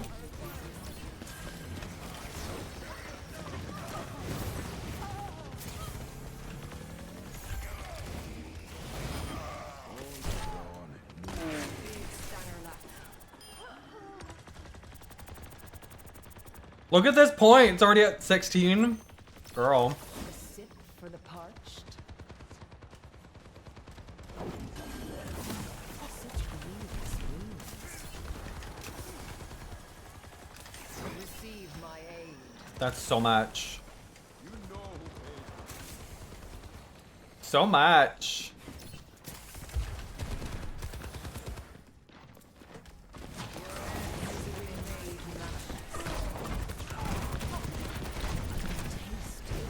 Uh-oh. Where is everyone? Girl, where you going? Shit.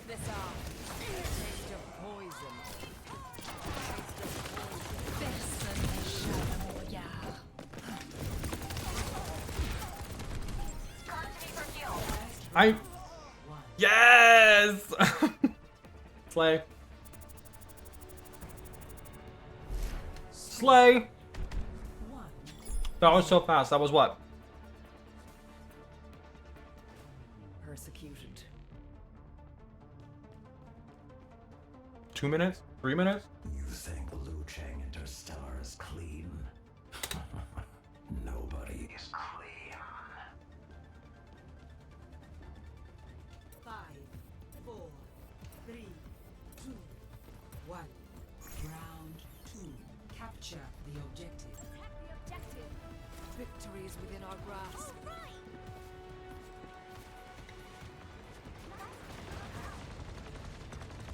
It does sort of feel a little like just whoever gets the point first is gonna win. Like, it feels like it's so hard to flip the point. Oh, I knew that was gonna happen! Ooh! Girl. I'm fuming. But look, we're already back.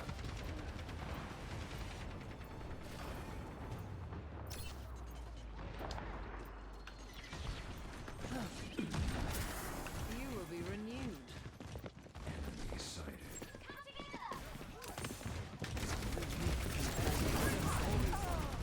Girl.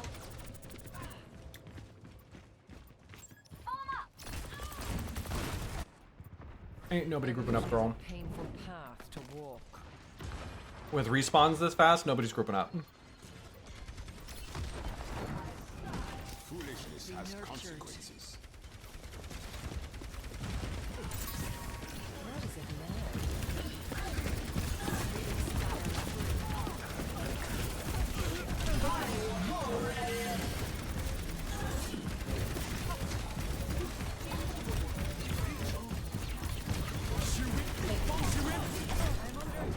Oh, the Life Weaver. I was like, how is she just not taking any damage? Rude.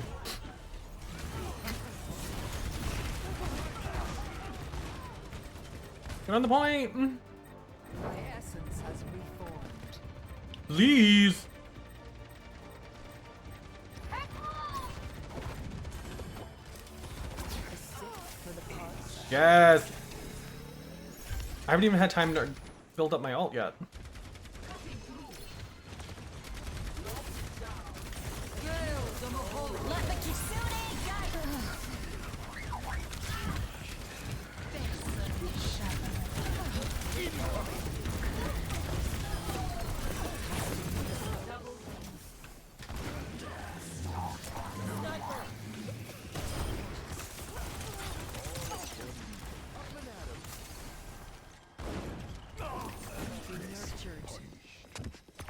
Clay. Repairing is Ooh, bye, girl.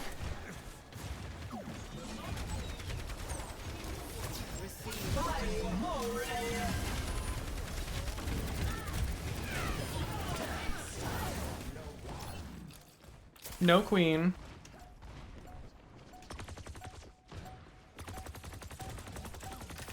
no mother's kindness.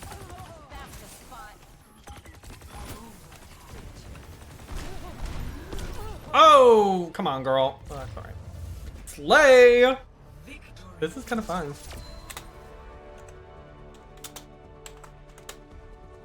I mean, it's all right, I guess. It's fun when you win. That probably sucked for them.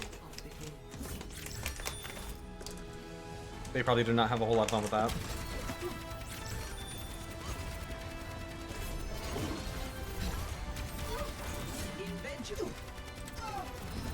Oh.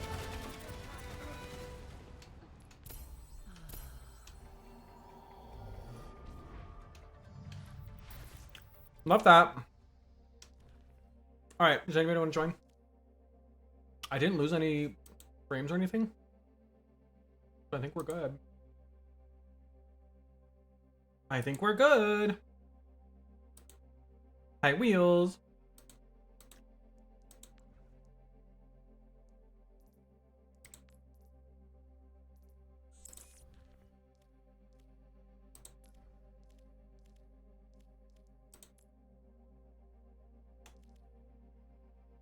I think I don't know if that's a new Twitch thing or a new OBS thing, but when people redeem the daily crowns now, it shows up as like an announcement almost on my OBS. I like it.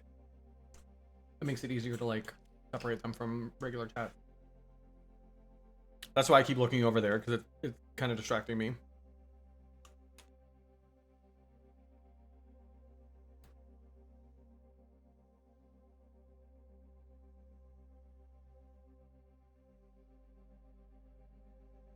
I have excellent news.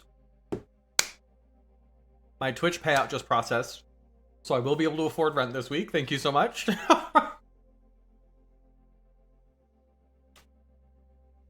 I will, in fact, be able to afford my rent this week. Thank you, Twitch. That said, I have rent due again in another 3 weeks, so y'all are bored. Not Bussy Talented. There's a name I haven't seen in a hot minute. Hello.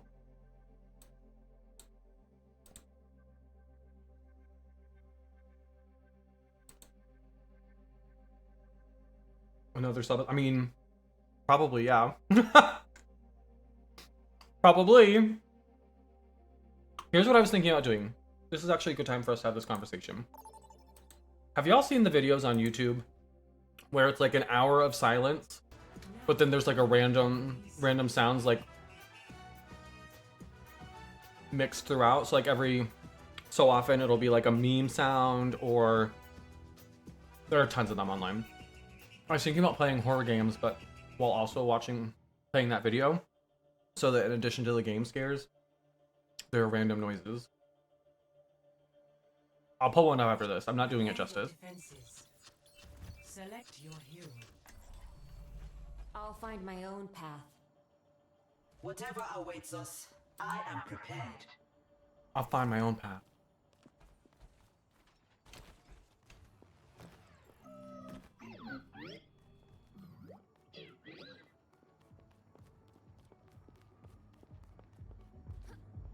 Like there's one I saw that it's literally just silence, and then randomly throughout this 1 hour, this guy just says the word hamster. Find your strength. We are children need it. People are using them to game YouTube and hit YouTube partner faster, because people will watch the whole 1 hour movie or 1 hour video, and then that's an hour of view time. Incoming. So will I start making them? Maybe. Do I expect you all to start watching them? Yes. Yes, I do.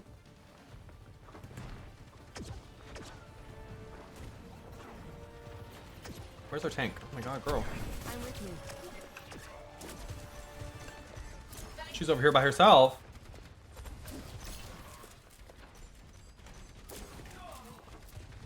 Not the widow. Enemy here. Ooh, love that. Good job, girl. That was good.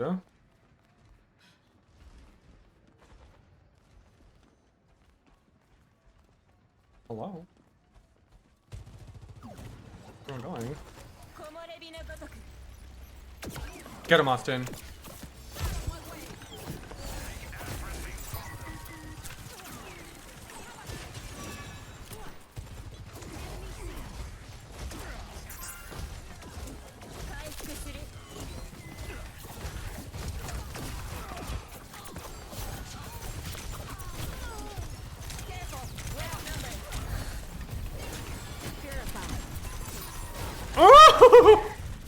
Austin, I tried.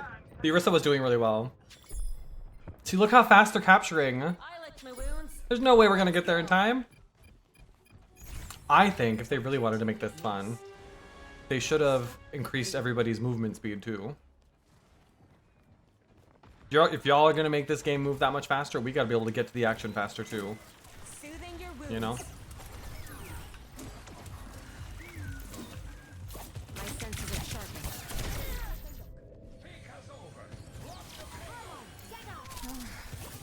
Look at that. I'm back. Thanks, Mercy. Love you, girl. Thanks, Merce.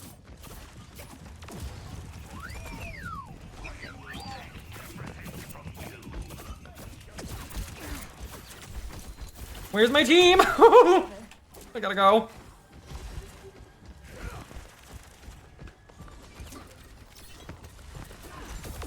Like a gentle rain.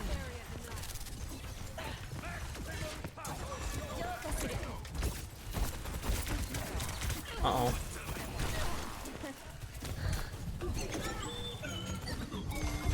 Be healed. Appreciate it. I hear the widow coming up behind me, and I don't like her!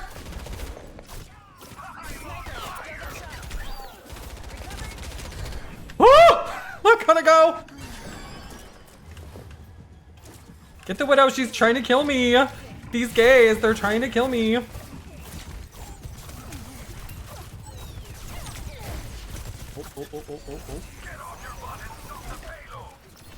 Oh, girlies. Oh, girlies!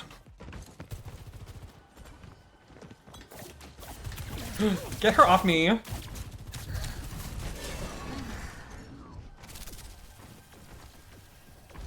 one show her. Arisa, come back!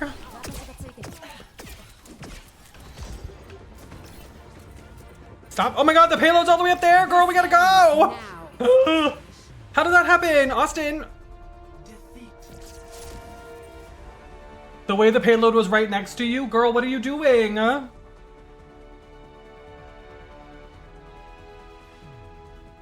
of the game.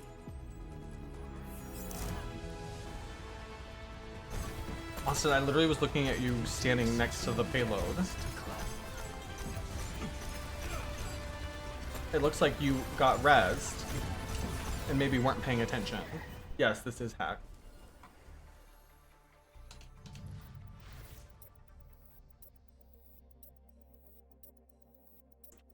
I should have stopped following the tank. I didn't realize she was so far away from everyone.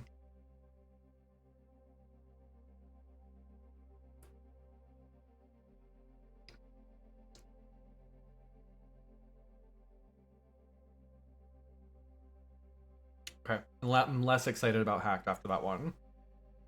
I'm not gonna lie. I am less into it now than I was moments ago.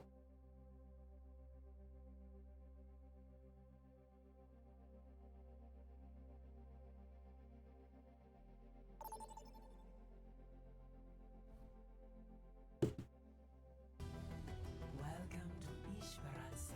Yeah. I feel like communication is gonna be a lot more important, especially for the defenders, because it's so easy to just jump off the payload or the bot. Like it literally only took what 10 seconds to get from the first checkpoint. Where'd he go? I hear him tip tapping. I hear you tippy tapping. Humanity is shackled. Nails are getting long I hold the again. key. 5, 4, So I did take live space off of my OBS and I've replaced it. We're back on TikTok, or we're going to be back on TikTok. 30 seconds. But I also added, I forgot that you can live stream through OBS onto Instagram now. And that might be interesting to explore, for at least for me personally, just because there's not a lot of overlap between like my Twitch audience and my Instagram audience. Most of my Instagram is like local folks. So it might be interesting to see if streaming on Instagram makes a difference. If folks maybe who wouldn't normally tune in on like TikTok or YouTube or Twitch will maybe tune in if I'm live streaming on Instagram. So we might try that. Moira might not be the right move for this game mode. It's because her cooldowns are all still the same.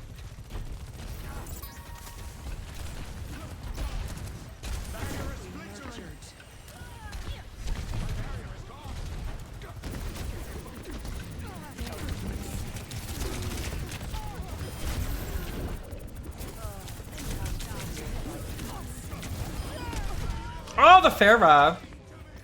Rude. Rude! Great minds are always persecuted.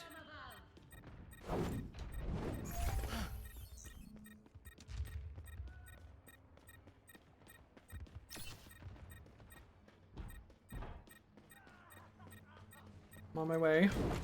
Oh, I'm gonna run into this bridge. Not the Zarya.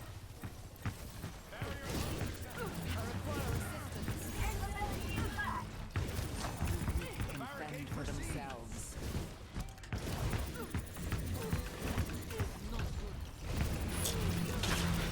Oh, girl, please. What was that?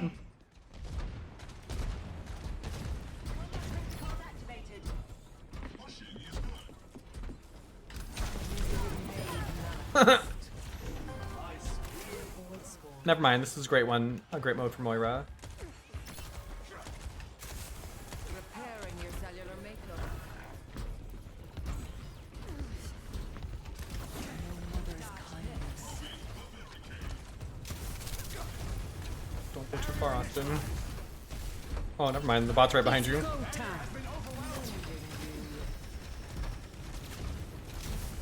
This ends now.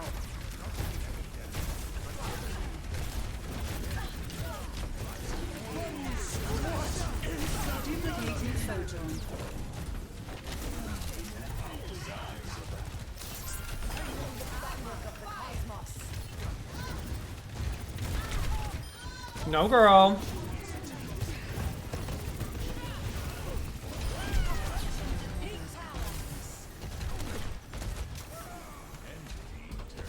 We're on the move. Approaching the final. Slay.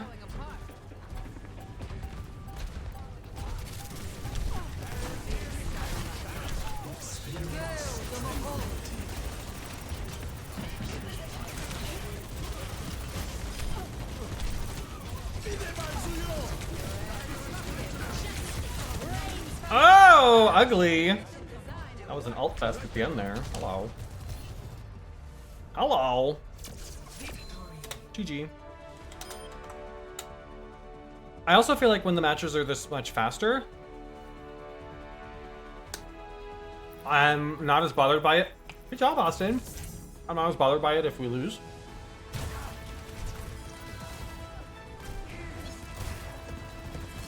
That's nice.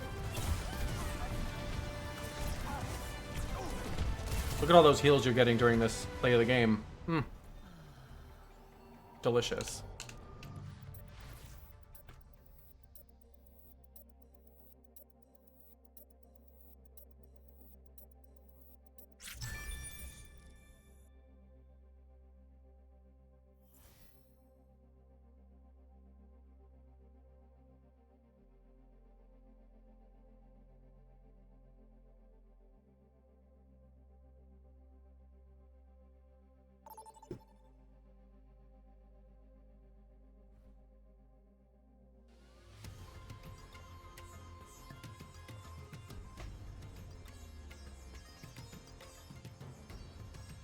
And the queue times are pretty good. We're on roll queue, which normally is a little bit slower for us. Prepare for battle. So Select your hero. I'm not mad about Flashpoint going faster. The idea of not being stuck in My here. mother trained half our team. I'll sign the rest of you up for lessons. Not them already calling you out, girl. 5, 4, 3, 2, 1. Girl, what? What is Miss Anna on about? Market.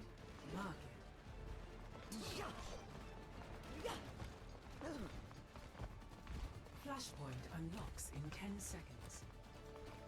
Look, you've got yourself a fan, Austin. I see the enemy.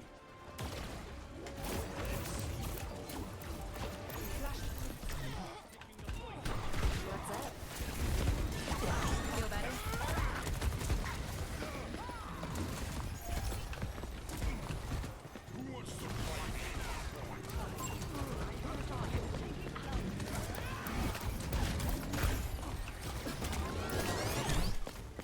Carried on the wind. Arigato.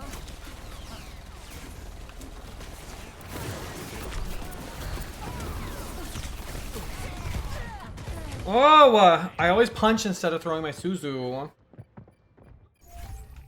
Time to try again. Sigma, present.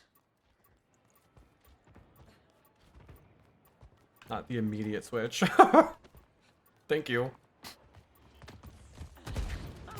Marketing hot.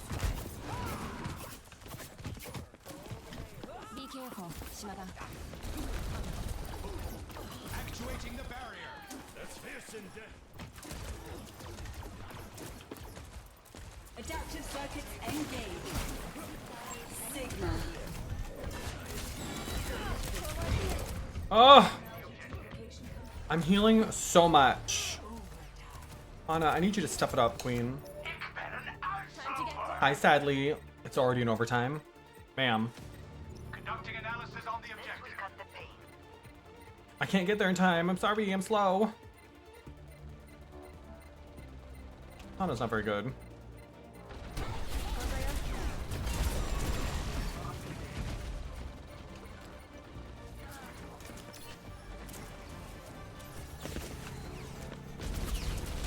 Let the Kitsune guide you! The breeze brings relief. Oh! Stand much more. My barrier is gone. Honey.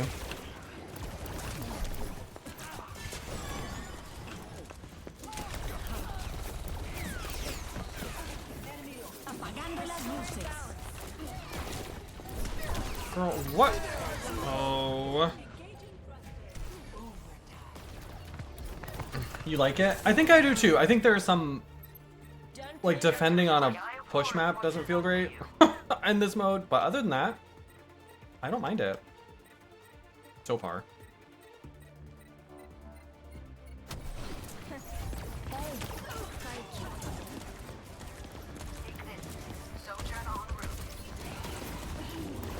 Shit! Shit, now what do I do? Ah! This Echo. I need DPS. I need y'all to focus the Echo. She's fucking us up. Okay, I learned from that. Flashpoint unlocks in 10 seconds. I would personally appreciate that. What's up? Flashpoint unlocked. Adaptive circuits engaged. Ramatra. Shit. Careful, we're outnumbered.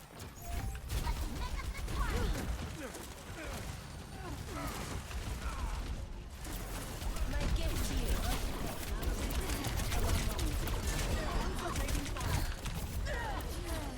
Girl, these DPS suck.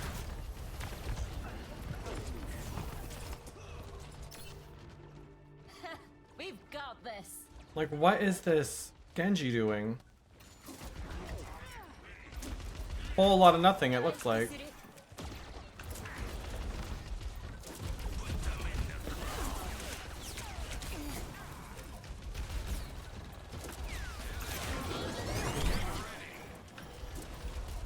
I've got you. It's not. Lost.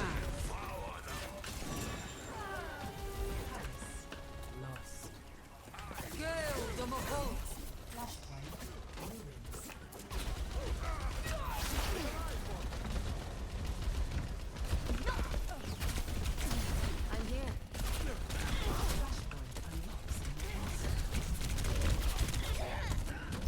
Oh my god, this team's so bad. This team is so bad. The spring flows anew. Well, at least it'll be over soon. This Genji is 1 in 6. 1 in 6.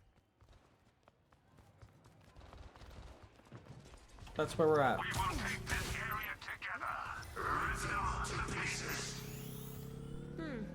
That feels better.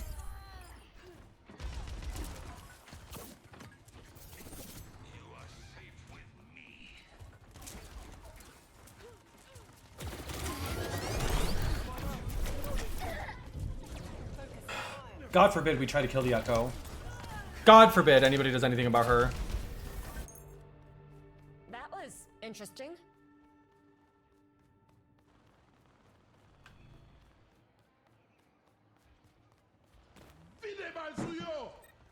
Nerf this. Careful, we're outnumbered.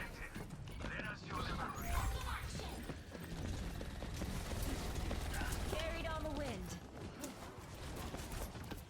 Engaging thrusters.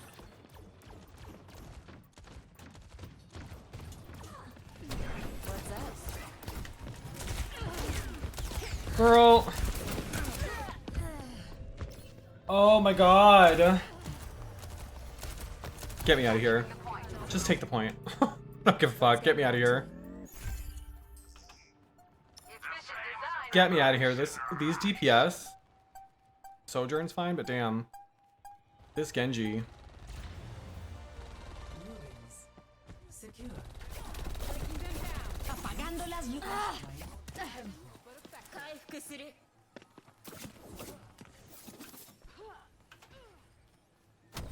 I'm with you. Flashpoint unlocks in 10 seconds. I don't know, girl.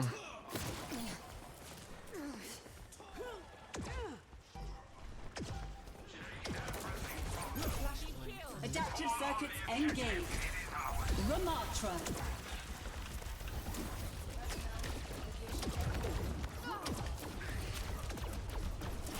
It's go time. Under my protection. Let them up.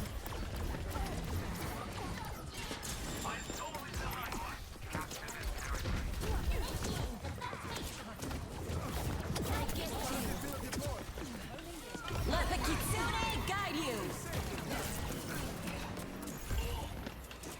Gale the Mahal. 私がついてる。Be careful. I'm grateful.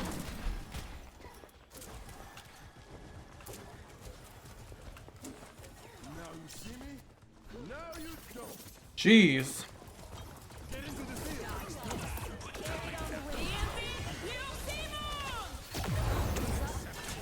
Now go get him. Open fire. Better luck next time.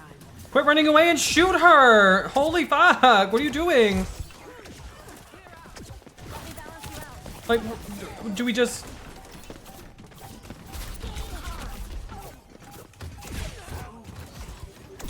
Why are we... Oh my god. Adaptive circuit engaged. Ramatra. I don't know about this one. Time to get clever. We have to defend the point. Well, Under my protection. what was your plan there, ma'am? We got a Lucio who's not.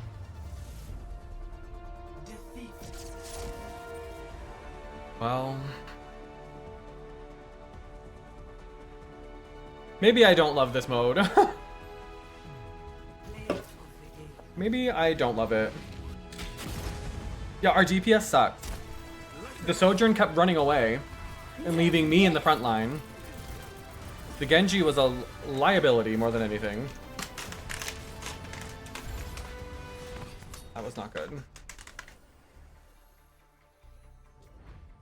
I feel like because everything's so much faster, a shitty teammate is going to have that much more of an impact.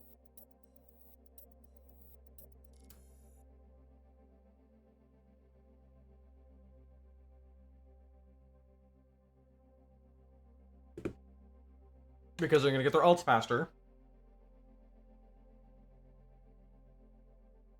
It takes less time to flip the point. Yeah. Oh well.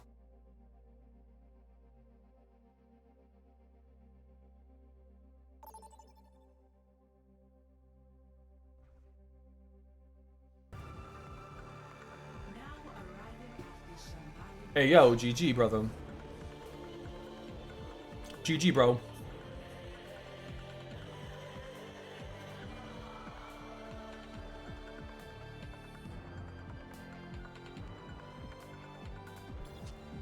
Prepare to attack. Select your hero. Right, now I'm the DPS. Watch me somber my way out of this. Just you wait. In my world, there are no secrets. Our mission Sounds good, Austin. awaits us. Where's the fun in playing fair?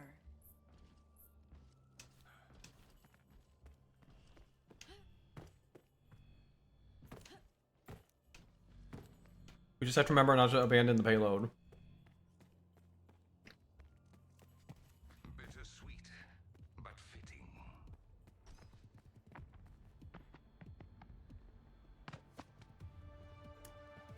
They have a Zenyatta 5, 4, 3, 2, 1. and a Diva. Commence She ain't no diva. the payload. Hack complete. Not so fast. Somebody call my now. Catch you later.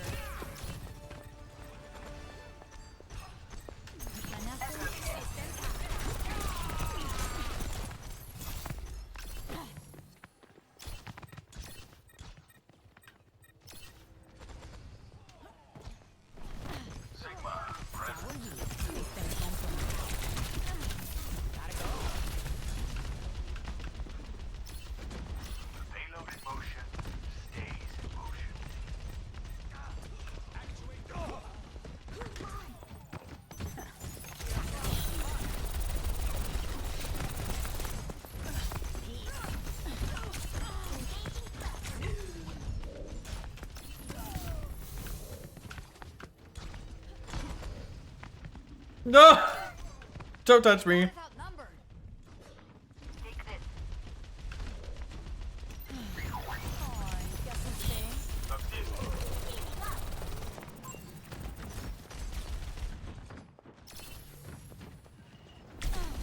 Payload must follow its course. Put it into motion. Somebody call.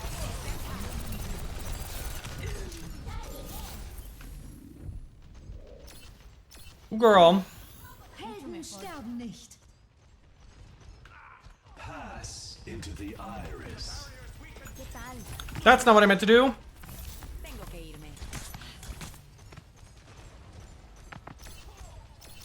This ends now. Ooh, that's bullshit.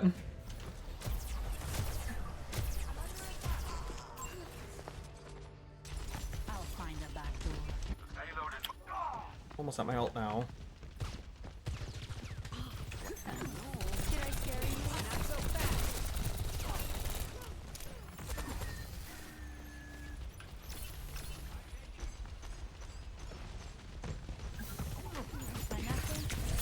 Apagando las. We got one. Nanoboost administered. I'll switch now. I don't have my ult. What is that melody?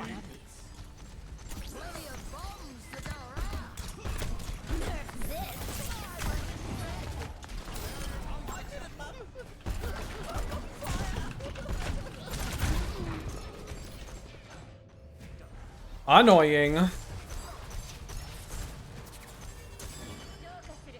This situation calls for more. 30 seconds. Helden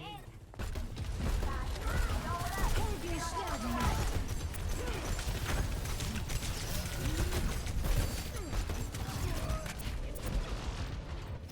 Girl. What's this Bap doing? Why are you DPSing Baptiste?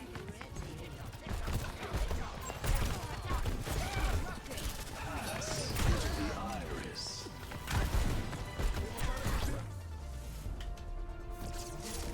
Well, this mode's not very much fun when you're losing. Play of the game.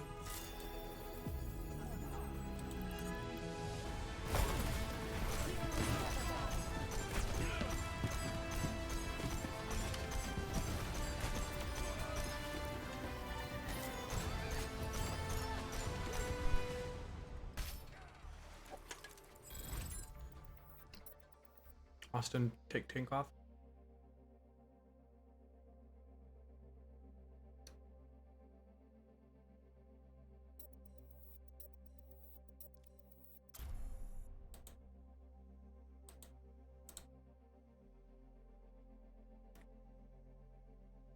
I feel like this mode might be more enjoyable if you've got like a 5-stack and you're all in like voice comms together. Because it's so fast paced that like if you're not coordinated, you just get run over. Bulldozed, honey.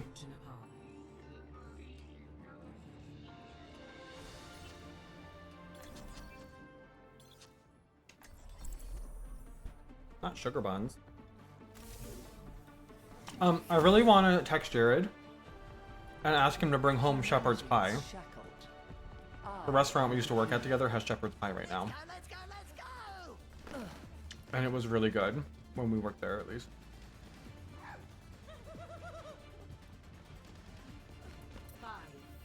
But he also might not be spending the night here tonight, so I don't want to pressure him. Round 1. Capture the objective.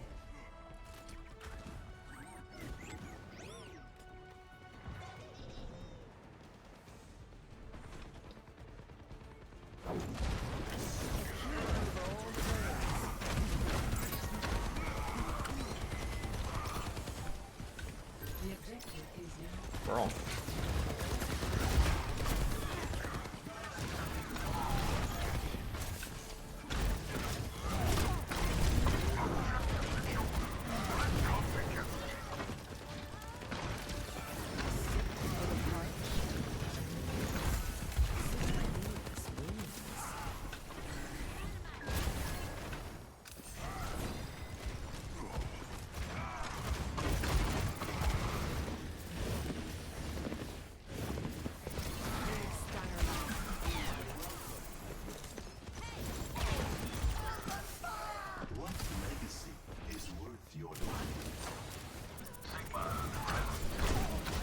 Gosh, that tank is so close. I want him dead.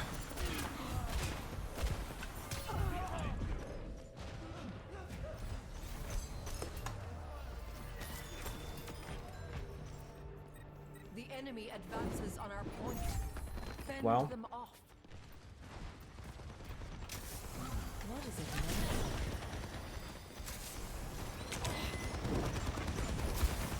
Barrier is splintering. Barrier has been overwhelmed.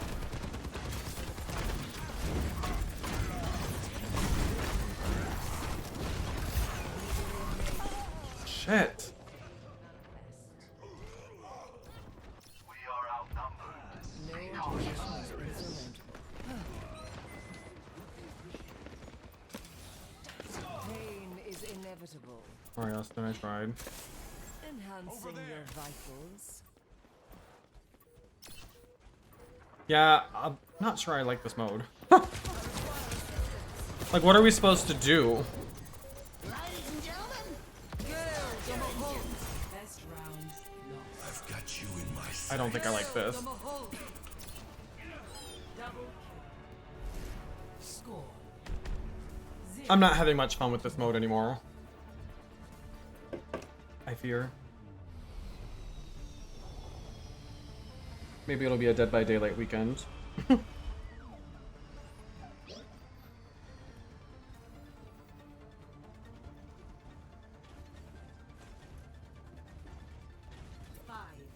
4, 3, 2, 1. Round 2. Capture the objective. It's all falling apart. We must hold it together. It feels like if you lose one team fight, it's basically over.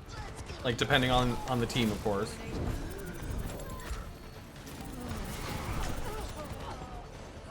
The objective is now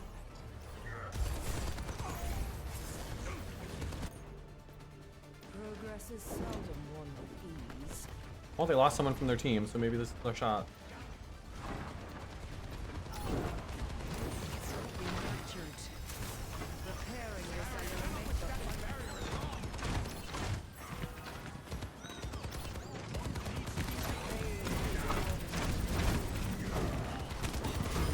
You have grown since birth.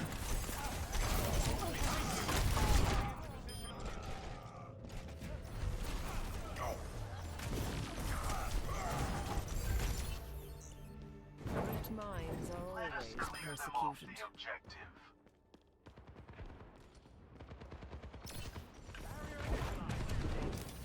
A cure for all the tales.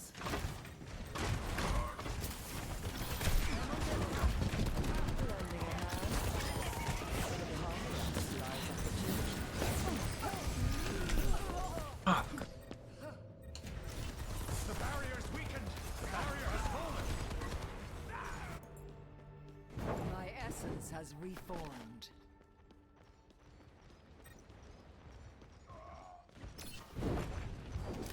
Receive my aid. Enhancing your vitals. Barrier is split. Barrier has been overwhelmed.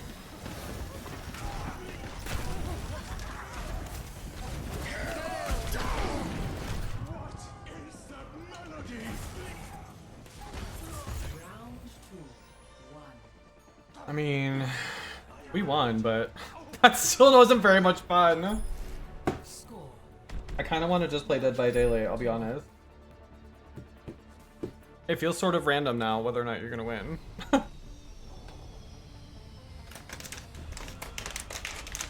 Push your limits. Nothing breaks that I cannot. Maybe I just have a bad attitude. That's possible.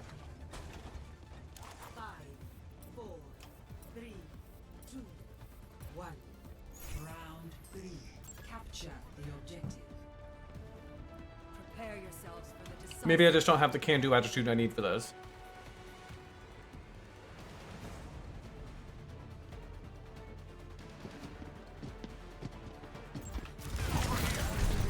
Oh girl, they're all right here. Oh!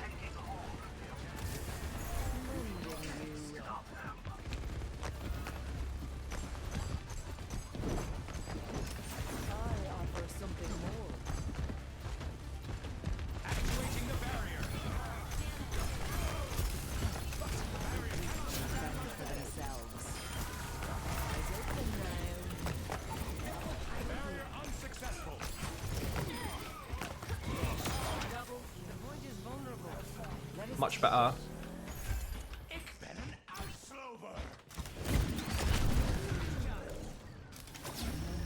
kindness. Repairing your cellular makeup.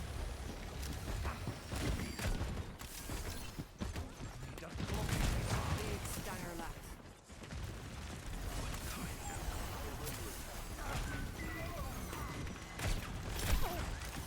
Cure for all the days.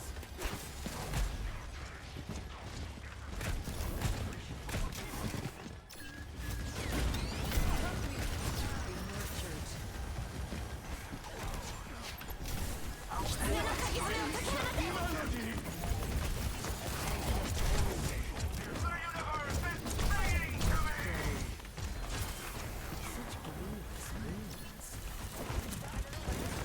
Gale, Domopole.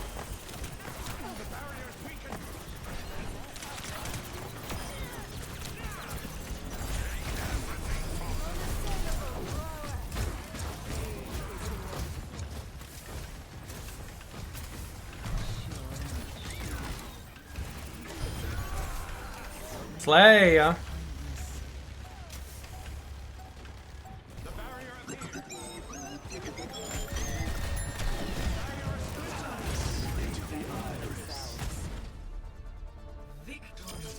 Much better. See, but again, I feel like it was just because we got there first. Or I guess we didn't get there first. They did, huh? I don't know. GG, no heal. Babe, y'all healed more than we did.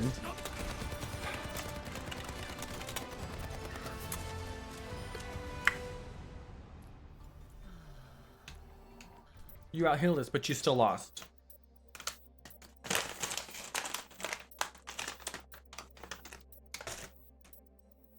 Unless you were just trying to run your mouth in a video game.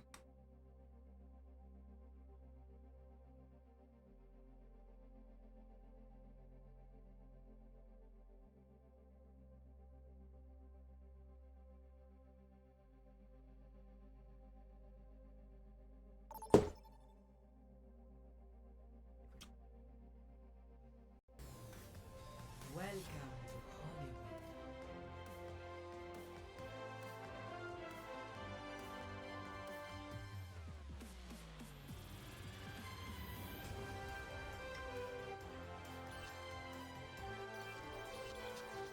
DPS, you say? Let's try Sombra. Not Sassy Canuck. Austin, is that a friend of yours? In my world, there are no secrets. Sombra is one of those heroes I would like to be good at. Let's get started. Got a lot of systems that need hacking. I'm not good at her, but I would like to be. I'll protect you, friends.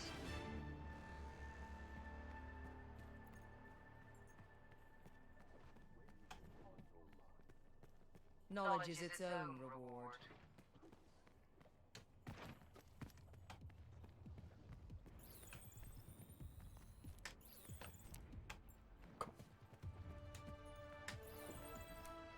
Five, four, three, two.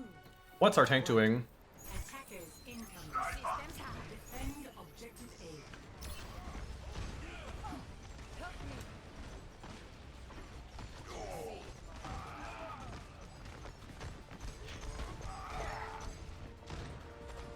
I don't know what our tank was trying to do there.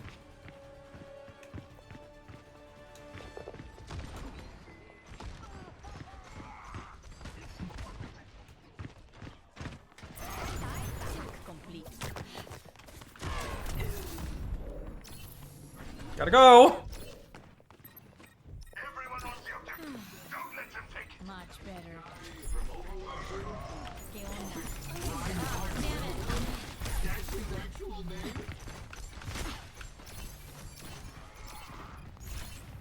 Objective lost. Girl. Stop the payload. Stop the payload. Mucho mejor. Sniper! I keep my head down. In your way. Soy intocable. We got one, boys!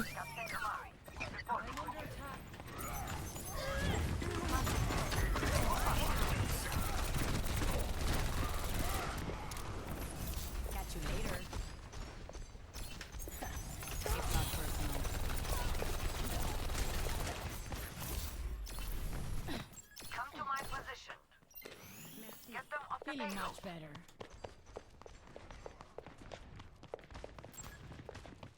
And I'm back.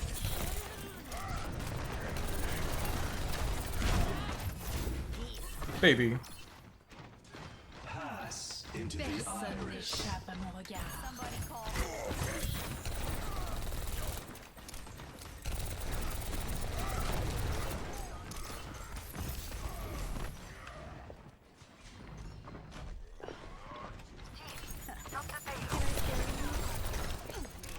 You get down from there, girl. Mucho mejor. My ultimate is ready. Join me.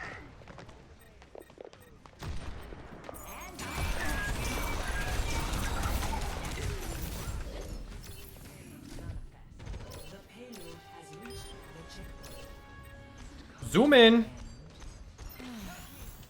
Much better. Ah, you're welcome, Moira. Love you. Surrender to my will. Sombra's very fun.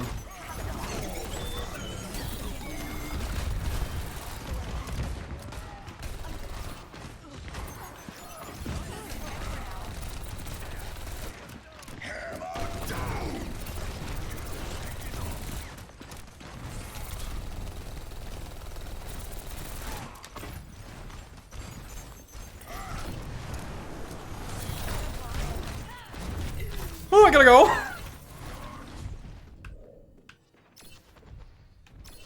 Get them on the payload. Feeling much better. I don't know if I'm even helping, but ¿Qué onda? Pass into the iris. Catch you later.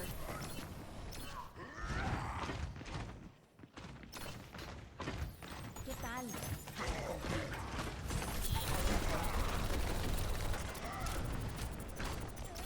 Nano boost administered.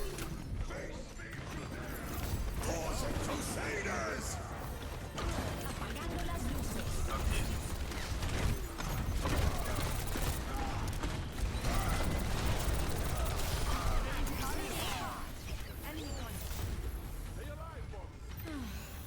Much better.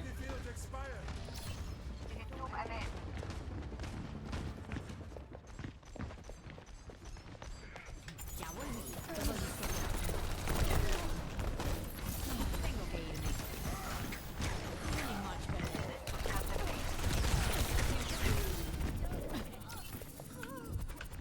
oh, not the 17 health, honey. Ooh.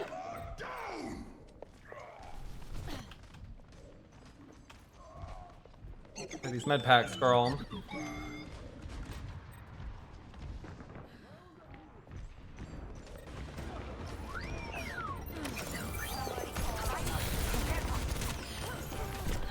Shit. Well, at least I got the widow. I feel like I'm helping.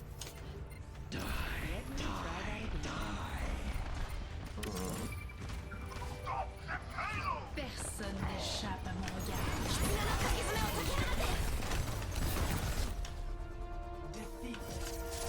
Shit. Well. Whatever. If we lose, at least I have fun playing Sombra. Play of the game.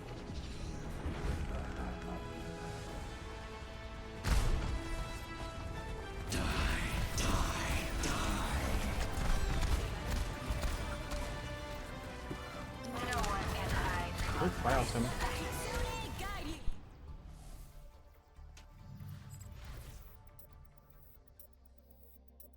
Thanks for playing, Austin. I appreciate it.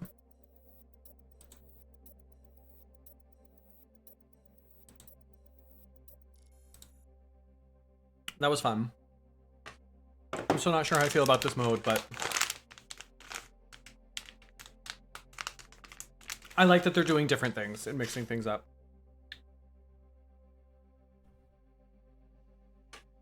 Hope you have a great dinner. To Mumbai.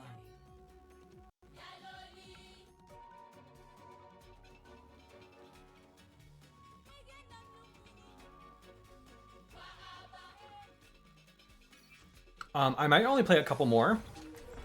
and then wrap up, Humanity and maybe work on dinner myself, I hold and then maybe I'll just play in Discord later.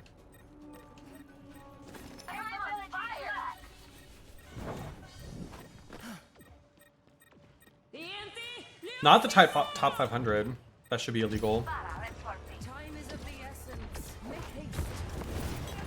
That should be illegal.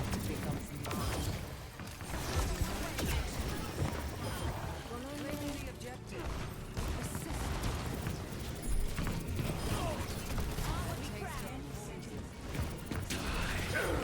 Ho ho! We will not be dying. Thank you so much.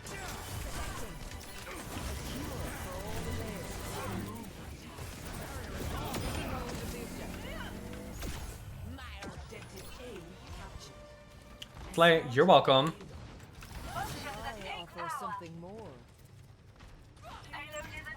I ride the payload. Y'all have fun up there.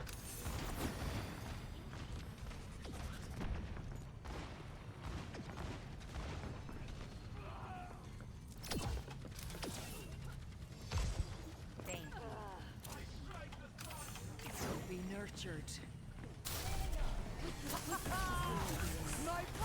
You're welcome.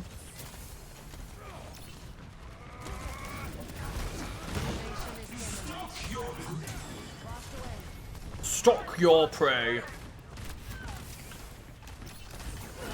Duplication initiated.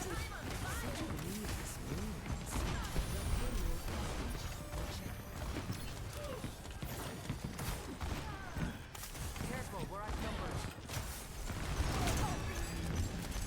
Transporting the Oh, rude. Rude. evolution is a painful path to walk. You cannot escape me.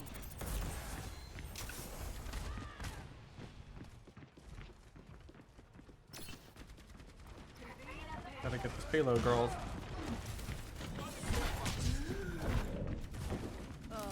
Receive my aid. Eyes open. Ugh. Get this fucking Reaper off me. Who invited her? Oh my god, not all the alts.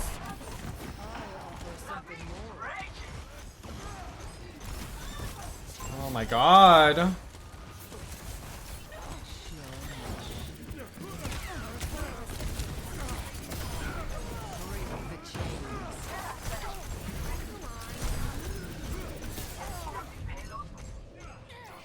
Well, this was a backroll. This one doesn't count. This one doesn't count. Glimpsed in myth. 60 seconds remaining. You will be renewed. Thanks for the touch-up. A six for the parched.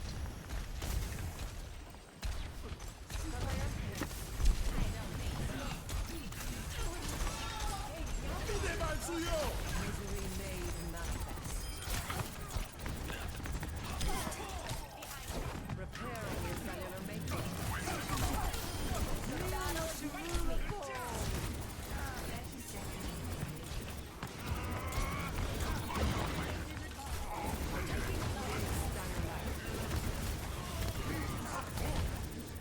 Your strength becomes mine.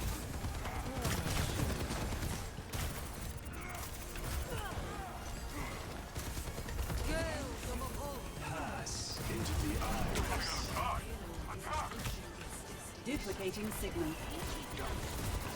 Rocket barrage incoming.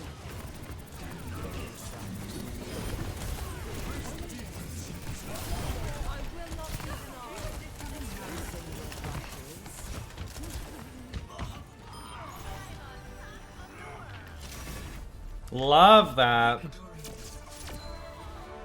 So you mean I showed up and then we won?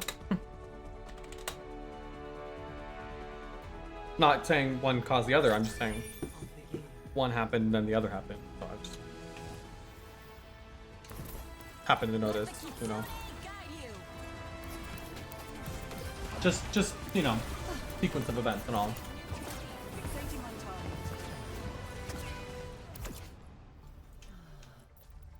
All right. I think I'm actually gonna end it there. I think I'm gonna end it there. I'm very tired all of a sudden. It's been kind of a quiet night anyway, so I think I'm gonna go ahead and just cut it there. I'm gonna get some grub, and then maybe in like, I don't know, an hour or so, I might hop into the Discord. So if you're not already part of the Discord, make sure to join. Maybe we'll play some Dead by Daylight. I don't know. We'll see. Depends on what folks want to do. But thank you for hanging out today. Thank you for the conversation earlier. I really appreciate it. I'm glad that we have a space where we can have those sorts of conversations. Who says hello? I'm glad that we've created a space where we can have those conversations, and I hope that those are helpful for you all too. So thanks for hanging out. Beth, thank you again for the tip. I appreciate it. That was very kind of you. And yeah, I'm not going to rate anyone, but go watch someone queer. Okay? Follow me on all the socials. Pick up some merch. They're going to have some new merch soon. But anyway, thank you all so much. I had a great time. I hope you have such a great night, and I will see you on the internet. Bye.